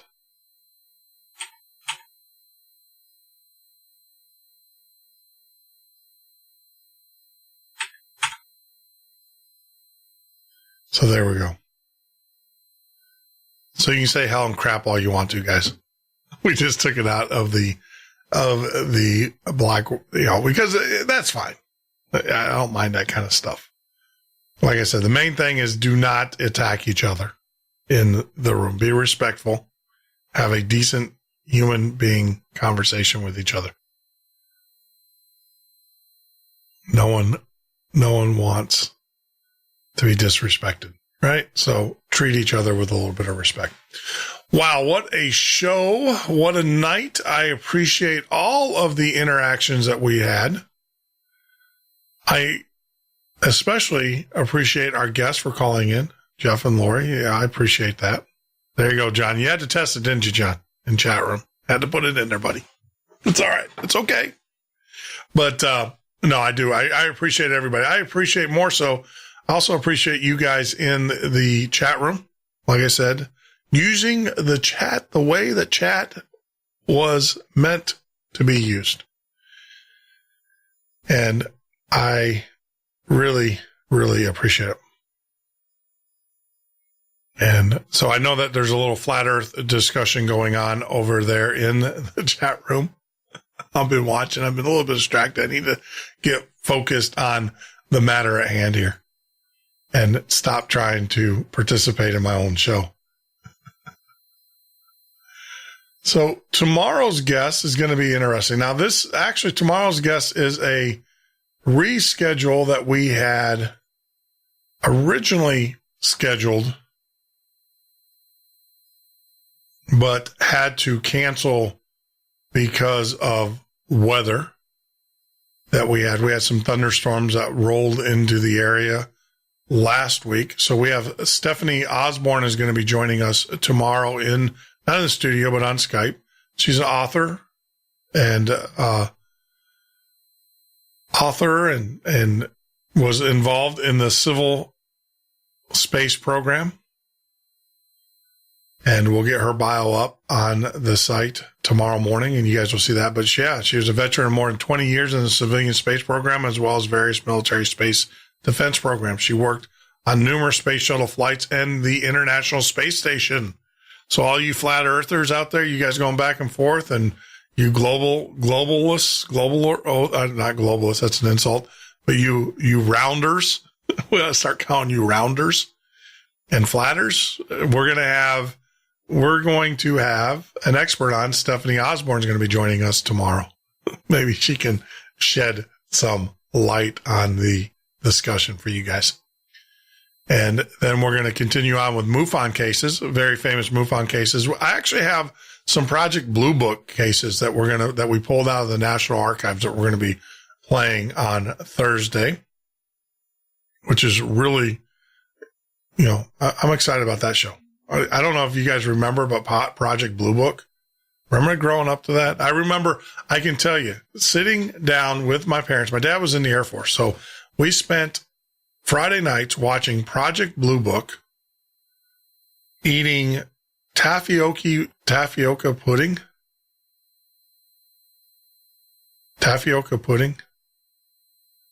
and watching, like I said, Project Blue Book, Love Boat, and then Fantasy Island.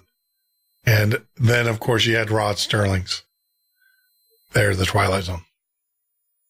And then on Saturday, you had Mystery Science. But that's a whole other thing. And then on Friday this week, we're going to be talking about Planet X.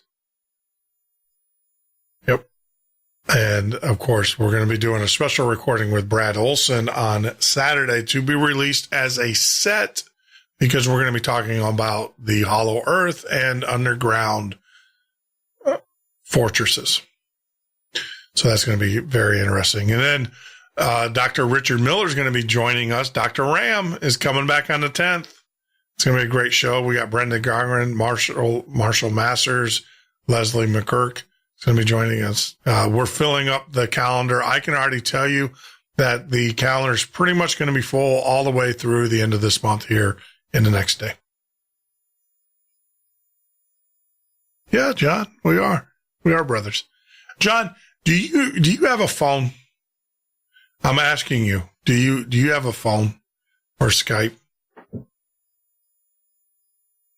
I'm reaching out to you. See, you would never get Art Bell to do this, right? Art Bell would never do this with her. I'm going to do it because I appreciate you guys.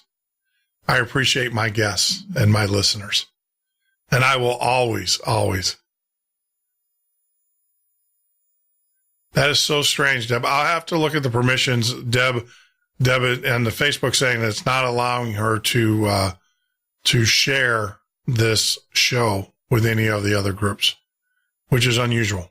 I'll have to look at it. It might be a permission thing. Deb, did you make sure that that you liked the group or the page and stuff? John, can you call me right now? Let's get on the air. I'm going to put you on the spot. I'm giving you the opportunity. I'm giving you the red line right into the system. Give me a call at 352-388-3900. That's 352-388-3900. Can you do that, buddy? Don't worry. I'm not going to pick on you on the air. I'm not going to do that. I think it's going to be quite the opposite. Because I appreciate your enthusiasm and your participation in tonight's show.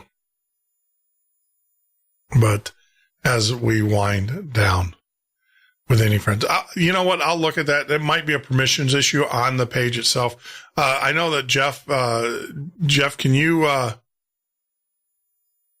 call it? Hey, Jeff, can you go out to the Midnight Ocean page itself and see if you can share the live video with someone else? I did it. It allowed me without an issue, without a problem.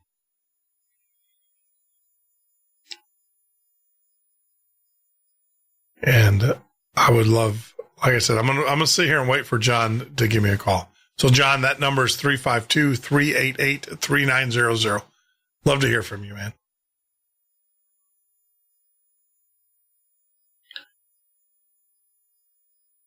All right, here we go. We're going to type it. I'm going to type it in here. So it's, so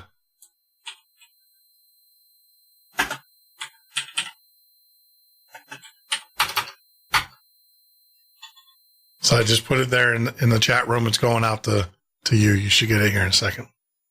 Actually, you'll get it before you actually hear the voice, because there's about a 10-second delay between YouTube and me So you can, there you go. Here we go. So live on the air. Hey, John, just, where are you calling from, buddy? I'm calling from Garner, North Carolina. Garner, North Carolina. Well, welcome to the show, my friend. Thank you. Yeah, I love this stuff. Yeah, I appreciate your participation in the chat room, and trust me, after the show or whatever, I'll reach out to you because I got a very special gift for you coming in. I'll send it to you via mail. So you don't need to do that. No, but, yeah, I do. I appreciate it. No, we love our listeners. I mean, that's one thing that. Hey, go ahead. Now, who are you in the chat? Are you Samaritan Sentinel? No, you're actually talking to Jeff Norton, the host of the Midnight Ocean. Oh, okay, cool. you're the man. I love your stuff, man. Thank you. No, we do it for you guys. And I've always said, I'm a huge Art Bell fan, as you guys know. Yeah, I love that guy. I've been listening to him for, I don't know how long. Yeah. I early 90s, when I was in college, I used to write code to him when he first started. Yeah, he's amazing. I don't know if I've been listening that long because I was still in the military, and that you just don't have time for that. Well, yeah, you get in trouble too sometimes. Exactly. If you listen to it, but no, one of the things I said that I was always going to do is that I was going to take time to talk to the listeners and stuff. So anytime you want to call up, man, even though I know we're growing and we're going to get huge. And everything. Make sure you send me a private or are you on Facebook?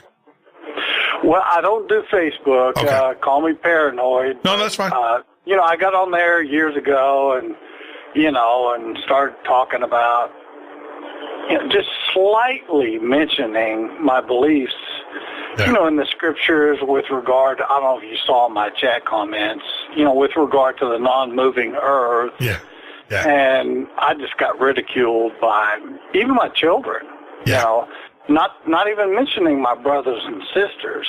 You know what I'm saying? Yep. So I gave backed it up. off. No, I got you. I got you. And we're going to have some rounders and some flat earthers on the show. We're arranging some of the top guys. We've reached out to them, and it's just a matter of scheduling and I want to make sure that we present both sides fairly and it's almost like dealing with a debate, making sure one's not being picked on by the other and stuff. Yeah. And because I look, when I started doing this show, one thing I did is I wiped everything that I was taught clean. And I said, reteach me, re-educate me.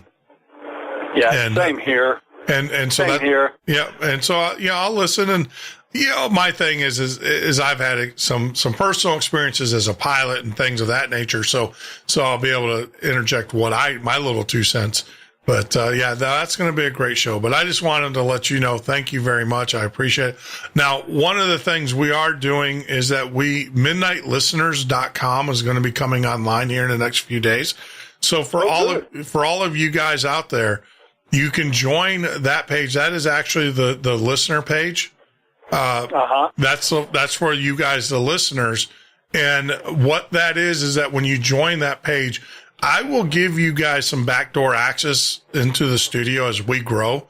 So that way you will have contact. You'll be able to reach me, even though we grow, because I know, when we get up to, even when we get up to 20, 30,000 simultaneous listeners, which we're going to get there, it's going to be very hard for you guys who were with me from the beginning to get into it. And I want to make sure that you're taken care of. So that's why we've actually created that page.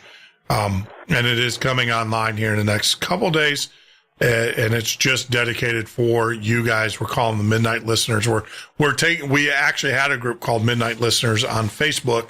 Well, we're moving that group as its own group outside of Facebook so everybody else can participate. So yeah. No.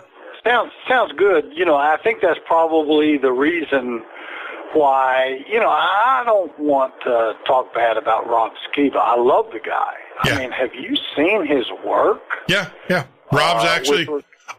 Thank you for. I'm talking about with regard to the flat Earth. It's called www.testingtheglobe.com. Yep. I mean, it'll take you weeks, months maybe, depending on the time you have, to look at it. But that guy is amazing. I like him because, he's military. He was a pilot, helicopter pilot in the Army. Yeah. He was in there for like 8-something years, maybe 9, I don't remember, but smart, intelligent. Now, this is just me because I'm like him. I'm a Hebrew kind of guy. Mm-hmm. In other words, I believe the whole Bible is true. Please don't judge me, but I don't believe we should eat pork or shellfish because that's what it says. Mm-hmm. That's what it says in Leviticus, and people say, oh, that was done away with, but that's kind of like saying God is, I don't know, schizophrenic, something. I mean, why would he change? I mean, come on now. Yep. But anyway, why would he say the fourth commandment, remember the Sabbath, and then we go to church on Sunday? And I did that for a long time, Brother Jeff. I did that for a long time. See, you're talking, I'll give you a little history. I know you're new to the show because I haven't seen you. I actually spent 1.5 years with the Lubavitch in New York City studying Hebrew and hanging out with those guys. So yes, I am very familiar with not only the commandments but the Mishnah Khan. Yes, sir. So people like L.A. Marzulli, Rob Skiba, people like that. Now L.A. not as much as Rob and Dr. Michael Heiser. Yes, Dr. Michael Heiser. Well, I love that guy.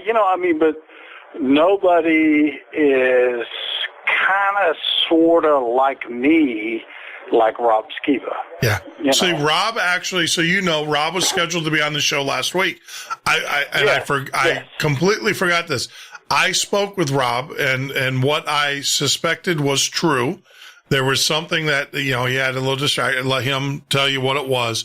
But I want to let everybody know that I spoke with Rob today. He is fine. His family's fine. They got through it. Everything's okay. And he is going to be back on the show here pretty soon. He called me and apologized profusely. So I'm going to tell you, Jeff, I'm 54 years old, retired Marine. I stayed in the infantry for a long, long time, and so I'm kind of broke down a little bit, but I still get around, do fine.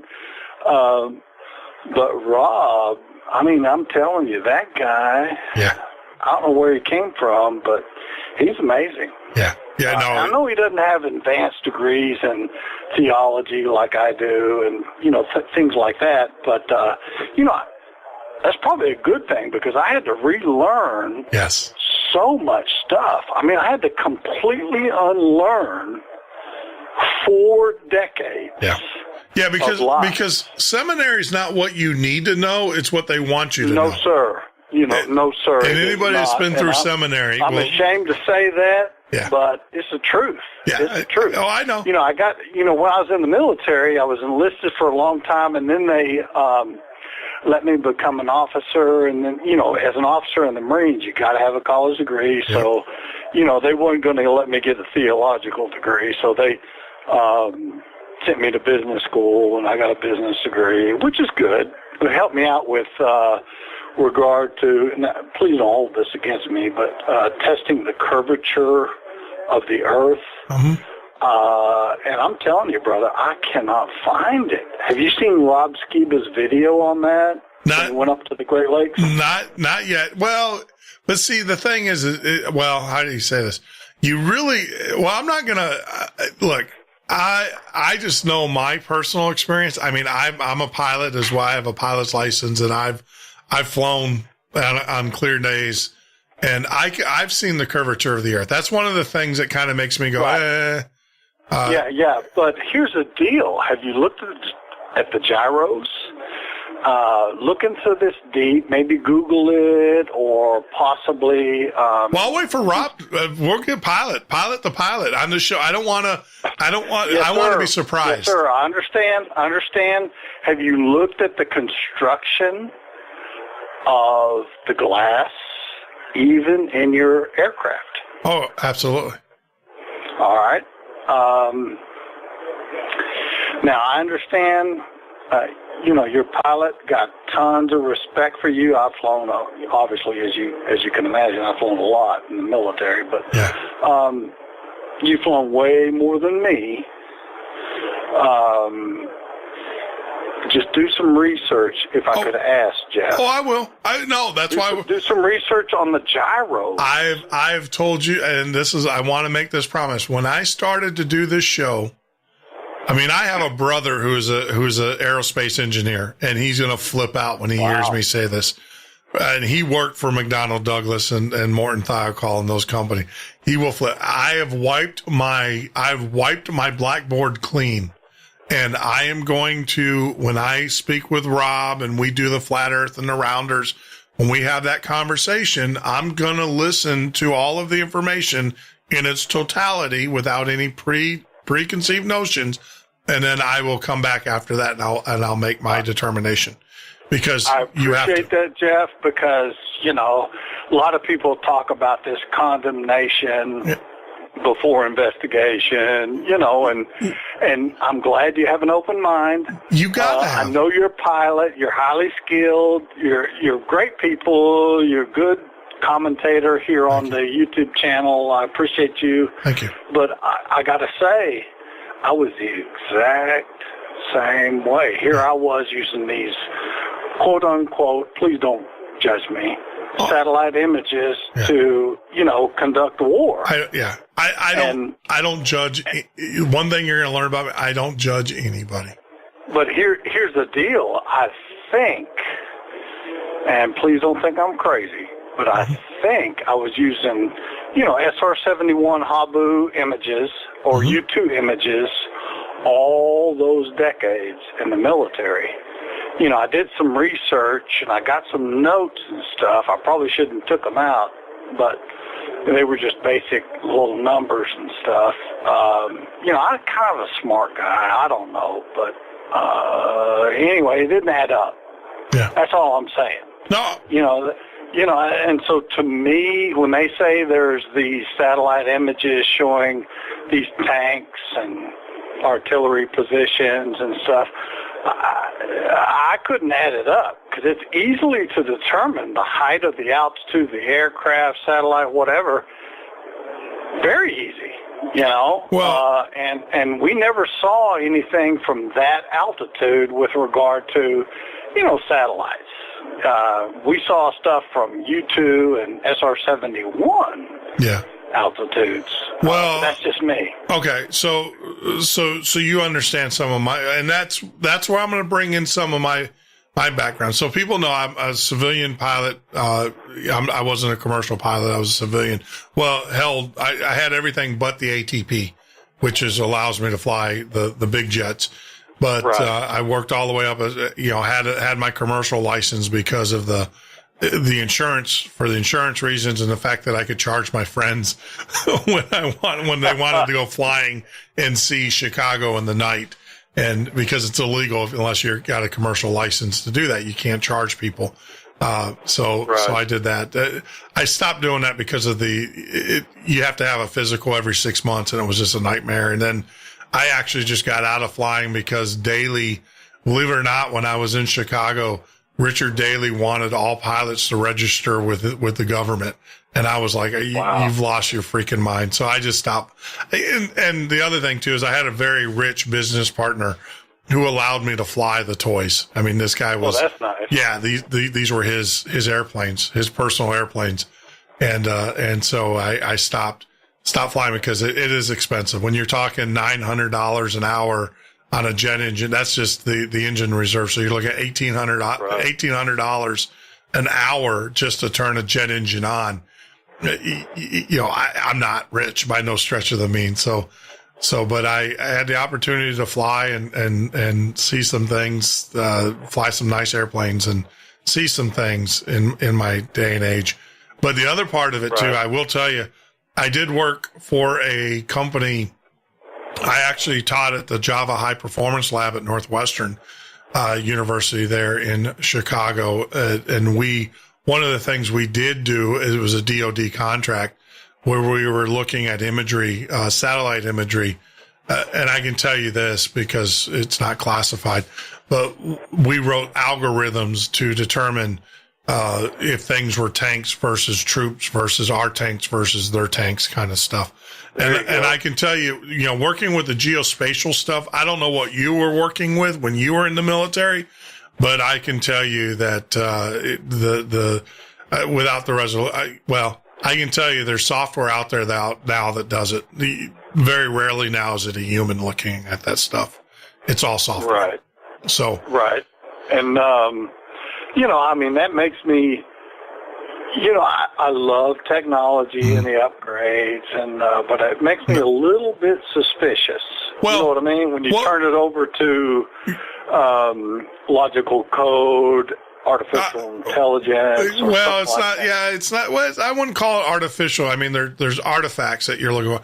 Now, I will tell you. Well, I can't tell you, but I will tell you that some of the it's all about.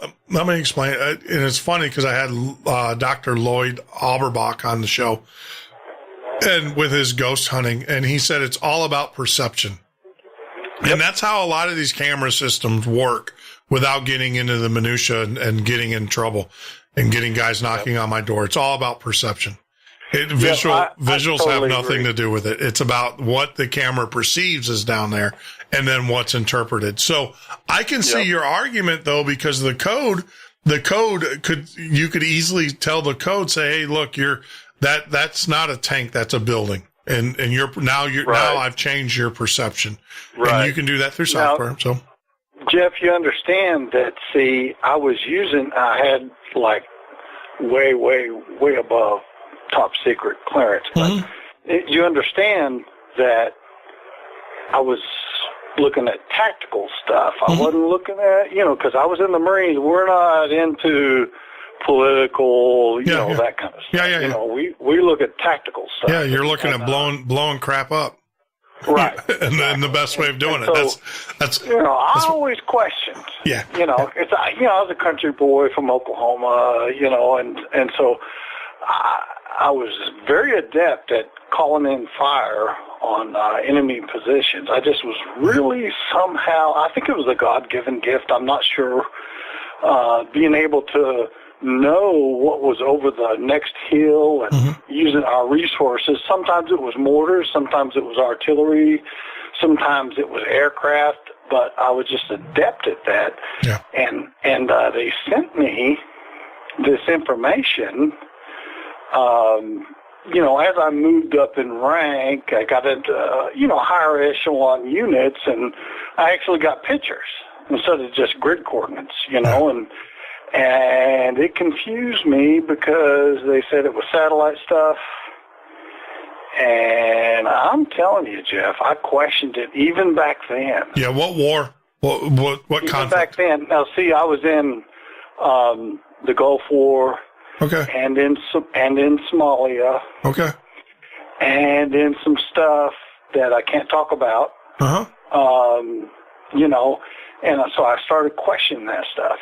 Here I was, this high-speed, low-drag intel guy that could shoot a quarter at 800 meters, use all kinds of, communication devices. Yeah. And so I was highly sought out for these missions. Yeah. And I really shouldn't go into this. But anyway, Jeff, I'm just saying. Yeah. No, I'm able, even though I'm a country boy from Oklahoma, I'm able to put two and two together. Sure. And realize that these images they're sending me, that they're saying from satellites.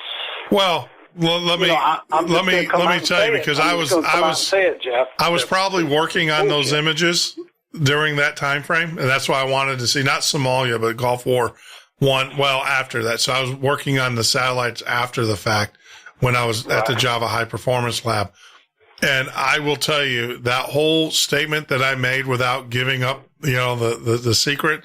There is a difference between what you see and what you perceive, and that also goes for a lot of these satellites that are out there. Sir. They are written. The software that runs them is perception based and not actual truly visual based. So there is some coding that happens and some filtering through the software and things of that nature. And I don't want to, like I said, we don't want to jeopardize our countries.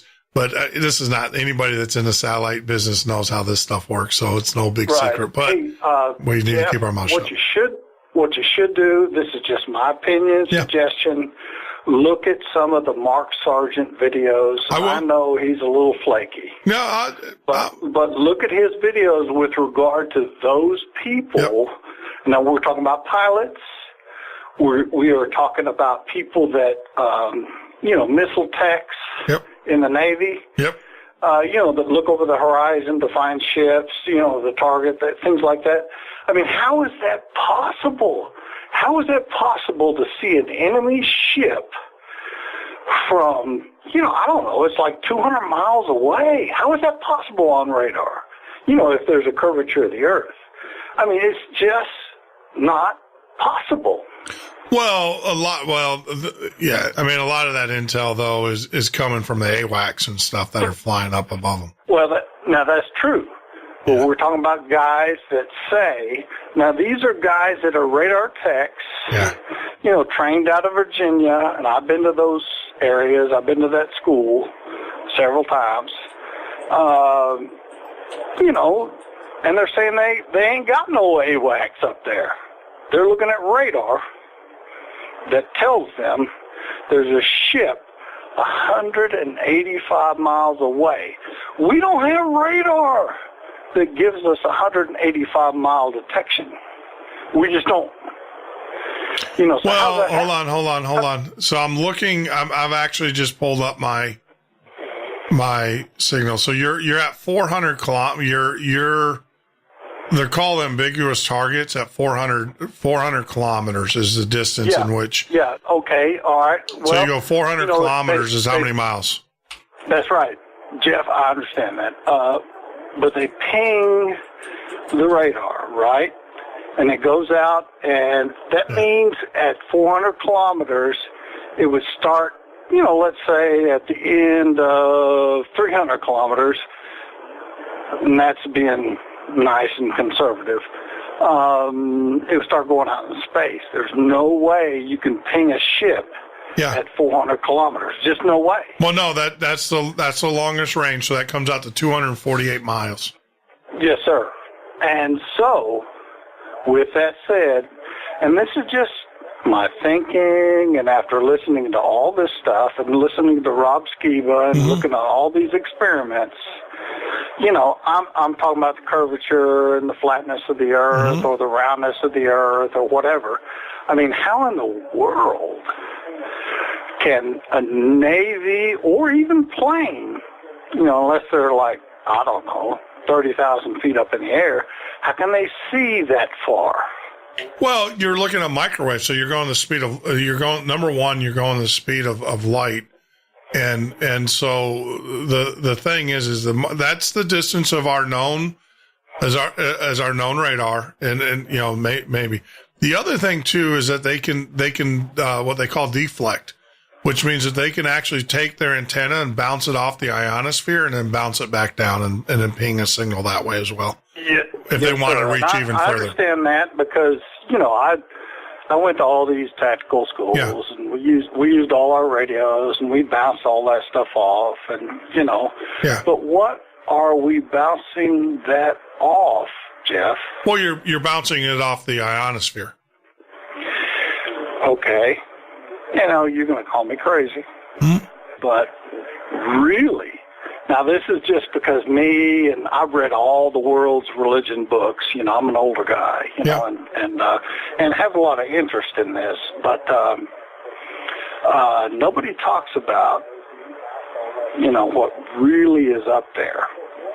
And I think we're able to communicate with long distances with all these radio and several communication programs and computers and systems we're able to bounce it off of the firmament or the dome or whatever the heck is up there that the Bible describes. That would be your ionosphere. I mean, that you do have a dome, and there's ionosphere, and there's different levels to that. But when you're talking microwave, it would be the ionosphere that would affect by microwave. Well, I'm one of those guys because I've world travel. I've been on every continent. Been like everywhere, Asia, Pacific, all that stuff. But anyway, I cannot understand why nobody's caught on to this. I mean, just look at, I know this is conspiracy theory, but just look at Dish Network. Look at all these satellite dishes. They're pointing straight out. They're going straight out to the towers. They're not going up to satellites. And I know you're going to call me crazy, Jeff. And I don't care. But there's no satellites. They say there's a minimum. This is being conservative. Minimum of 4,000 satellites. Some estimates 20,000.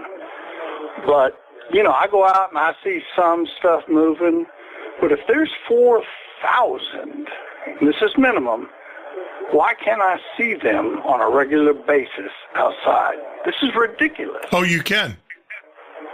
Well, I've gone out, like I say, I'm retired. I enjoy camping on occasion, and I've seen them. But if there's 4,000, why can't I see them? Tunnel. Oh, you can. The problem, grab your Gen 3s. I take people out, we go out in the Gulf all the time. Well, we used to until my boat got nailed by the Hurricane Hermes. But you can take a Gen 3, night vision. I mean, you've been under night vision, haven't you? Yeah, I have night vision. And you can look up and see the satellites moving in the orbit. Yep.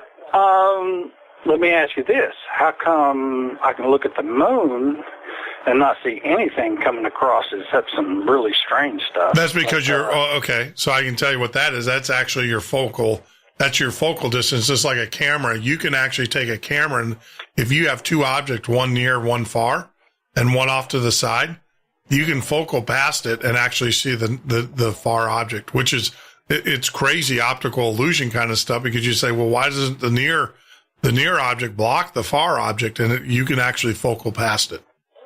Yeah. I'm not discounting. I'm just saying what I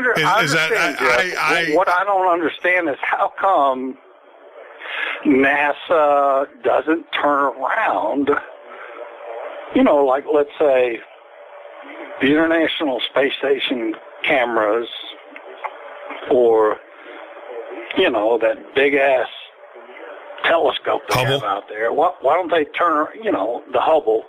Why don't they turn that thing around and show us the Earth, the whole? Well, once again, it's focal length. They can't do that with Hubble because you get one big blur spot, because the focal length of the mirrors are too far, and you can't do that. And actually, I believe there would probably be too much light that you'd mess the sensors up, because you'd have too much light coming into the sensors, and those things are made for smaller light. So there's probably some technical issues there. All right. Conservatively speaking, there's 4,000 satellites up there, and let's say half of those have cameras on them. Why don't we get any of that? I mean, the ones that have cameras, there's no reason for that. You got to remember, to shoot a rocket up, if you put more payload on it, that's more fuel. More fuel costs not hundreds of thousands of dollars, but millions of dollars. So if my satellite was a communication satellite, why would I put a camera payload on it? Well, I understand that. Now one of the things. Tons of them up there, Jeff, hold on. with cameras. Now, see, I'm going to make an argument for your side. The satellite that was just blown up, the SpaceX, that was actually a Facebook satellite. That satellite had a camera on it, and it was destroyed on the launch pad. And so there's some conspiracy there. They're talking about, it was some kind of conspiracy. Well, they're thinking that and I've seen the videos. When I saw the videos on TV I didn't see the drone. Now I'm seeing the drone on YouTube, but I don't believe anything on YouTube because of CGI. Yeah. So I don't believe that. But there's you a don't lot want to of hear about me and conspiracies, man. Yeah, no, I'm with you. I mean, I want to do it, but I also know my personal experience and what I do know. And like I said, I'm a clean slate. I want to hear it, and then we'll go from there. Well, personally, it all started for me, obviously, back in 9/11. I was still in the military, and I looked at that and looked at that and looked at that, and, I thought, man, there's something wrong with this. Oh, yeah. I'm a firm believer 9/11's an inside job. Let me just say that right now. No doubt. Let me just say that right now on the air, so so people know exactly where I stand. 9/11 was an inside job. There's no doubt about it. Do they actually work for us, or were they on our payroll? I don't know about that, but I do know that our government was complacent, and our government and knew in advance what the heck was coming, and they used 9/11 to their advantage. Be it blow up the cover up the $3 billion or $3 trillion that was missing the day before when Donald Rumsfeld, and it just happened that the criminal investigation was in Building 7. And then the military investigation on where that money was in the Pentagon. Both buildings just happened to blow up on the same day. How convenient is that? Yep. No, I am a firm believer, and that's why I love my show, because there are no red phones here. No one's going to tell me to shut up, and I'll flat out say 9/11 was an inside job. I appreciate that, Jeff. Can I? I need to go to bed pretty soon, but can I just say, try to get Rob Skiba on. Well, no, Rob. No. This UFO and alien abduction, he'll have a lot to say about. No, Rob's coming on. But Rob. Oh, okay. Yeah, good. no, Rob was a scheduled guest. He was supposed to be on last week, and he didn't because he had an issue. I'll let him tell you what happened. But no, I talked to him today. He's actually going to come. We're trying to get him on the 11th. I am actually trying to get him on to either the 6th or the 7th, like in the next 2 or 3 days. I don't know if we can do that, but we're shooting for the 11th. So we're trying to balance it all out. So Rob is already, it's really funny. Everything that everybody's slated, there's only a few guests that we haven't, but we have LA, Missouri. He's coming on the 18th. Ram is coming back on. We are looking at Dr. Hutchinson. The Hutchinson effect doctor, the guy that said he'll never do radio again. We're actually talking directly with him, and throw out good vibes, everybody, because I would love to have Dr. Hutchinson, because that is a classic Art Bell. We also have reached out to Bob Lazar, and we have some inside there. I'm not saying that these guys are slated, but we do have their contact information, and we're pounding the crap out of them to get on the show. So yeah, I mean, just kind of look at our guests. If you go to our website, themidnightocean.com, and we're like 19 minutes over, but it's okay. Go to themidnightocean.com, and you go down to the bottom, you'll see on the right-hand side, you'll see a thing that says guests. You click on that, and that gives you a list of all of our past guests and all of our future guests coming up in the next couple of days. Good deal. You know what, Jeff? I love your show because, Thank you. People on here are kind of thinking out of the box, and ain't nothing wrong with that. Now there's some people that come on, and I don't want to talk about my brother Marine that came on, talk about aliens, all kind of stuff, but I'm just loyal. I'm not going to talk about a brother Marine ever. Well, let me give you two things that I think we've been pretty good at enforcing. Number one, let me say thank you for your service. Thank you very much. I appreciate it, and my family appreciates it, and everything for your service. So let me get that out of the way. The second thing is look, we have made it very clear on this. You can disagree, agree, whatever you want. No personal attacks in the chat room. You're gone. I will boot you. I don't care if there's 1,000 of you on our show. I don't need rankings from people that are going to be disrespectful to other people. Number one. Yes, sir. Because you and I disagree on things, but you would never know it from our conversation, correct? Because we're respectful to each other. So that's the first thing. The second thing is don't ever respond to anybody that attacks you. I know that it's our nature to want to defend ourselves. Don't do it because that just perpetuates it and stuff. So that's our only rule. And that's why, don't ever say anything, and this goes for everybody that's listening because we still got listeners out there, to the show. The chat room is for us to communicate with each other and just be respectful. And if you disagree with someone, bite your tongue. Just say, okay, whatever. I respectfully disagree. Have a great day though. I'm trying to do that myself, but, we Marines. I know. You're different. You're a different lot. We kind of say what we want to say. You're a different lot. Weird bot thing, Jeff, it kind of caught me. I didn't think I said anything bad, but I think you said hell. You said hell and crap in the same sentence. Yeah, it nailed you. Well, because you do we had an issue. We've had an issue in the past where you get guys who don't appreciate our show, don't care about what we do. They just come in here and they think it's funny and cute. You get the little kid at night or whatever and doing that. And so we do have that bot that shuts them down pretty quick. And, but anyway, I'm excited. I'm glad you got Rob Skiba coming on. I'm telling you, that guy, he's a little younger than me, but I'm telling you, he is a researcher. Oh yeah. And I've looked at all of his stuff, and I'm telling you, he's amazing. Yeah. No. He explains it all very well. For me personally, I know there's a lot of people that think that we've got aliens coming from Mars or wherever, but he explains it all to me, to the point where it's all interdimensional beings. That's exactly what I believe. I believe that it's a combination of interdimensional. It's easier to flip the phase shift. Yeah. Do it all the time in the radio business, so it's easier to phase shift. And we see a very limited band of what we perceive as vision is a very limited sense, and so that's why the whole perception piece is very important to me, because your mind is a huge antenna, but your visual aspect of your mind is only a very small segment of the light that's out there.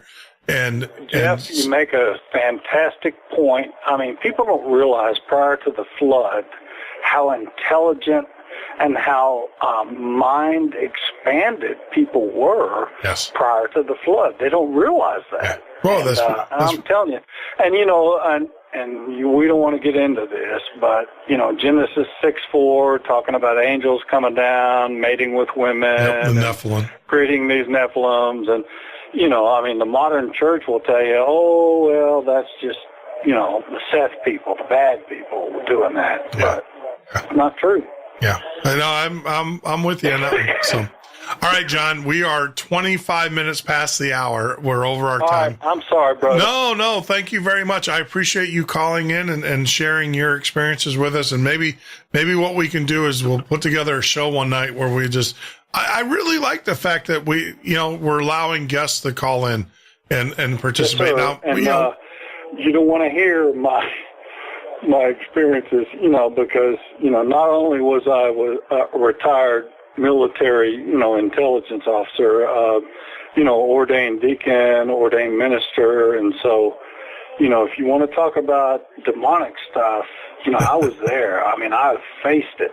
Yeah. And I don't like to talk about it. We probably should not talk about it.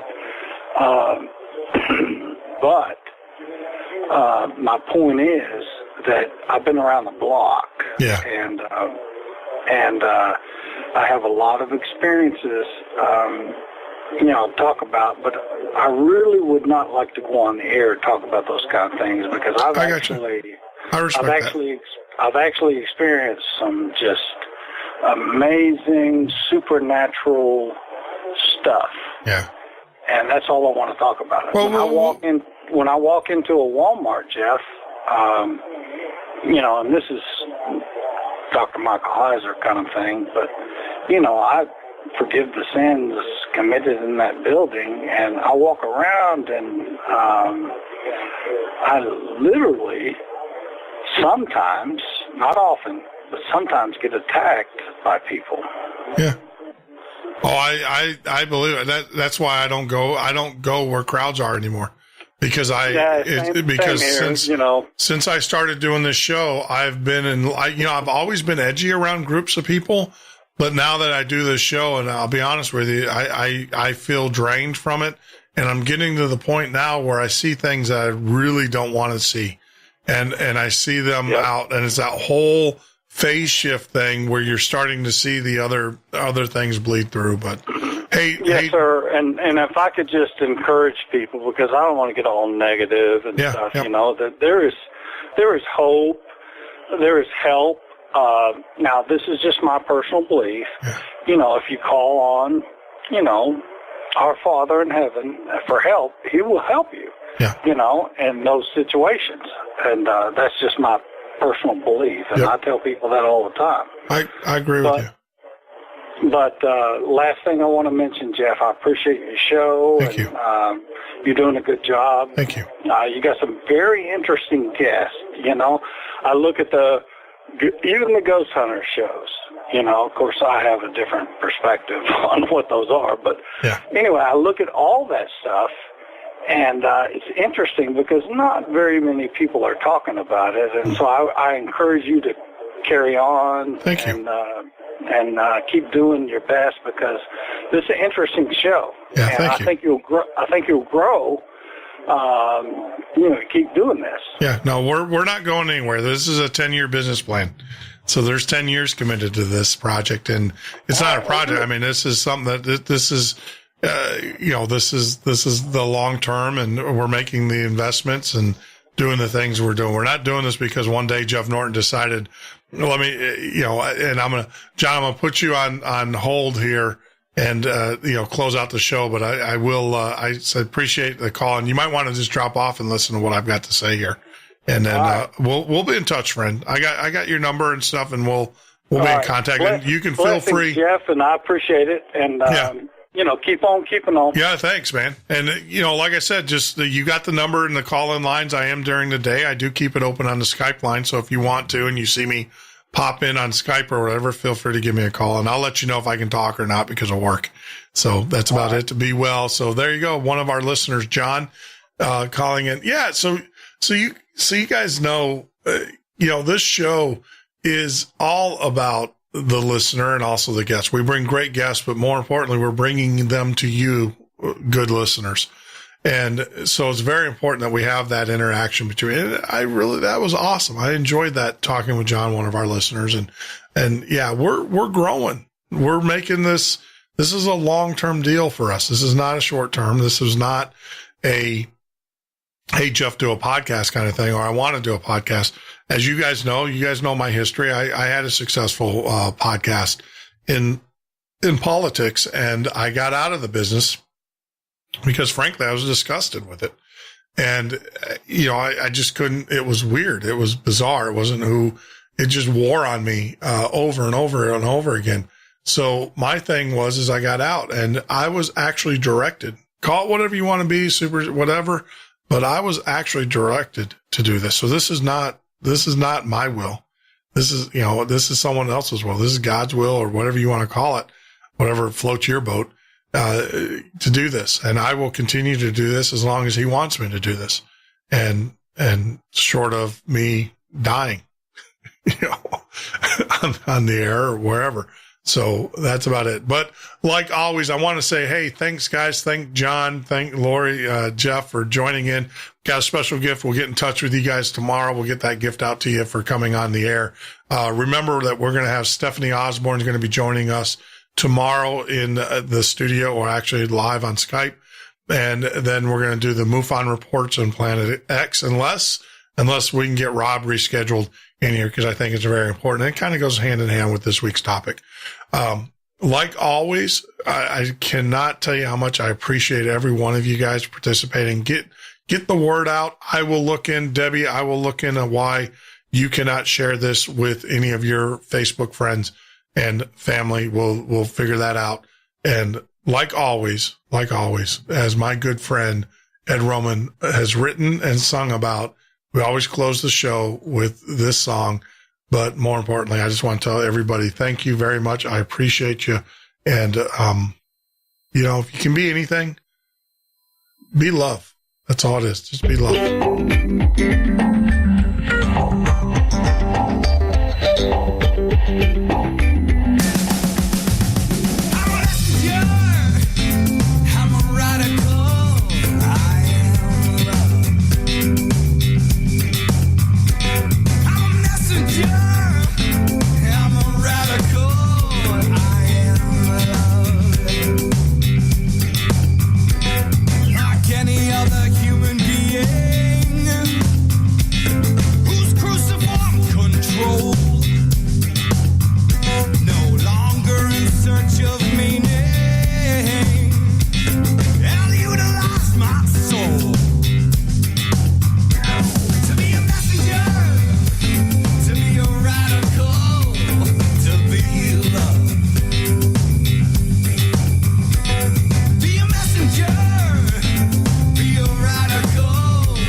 Of an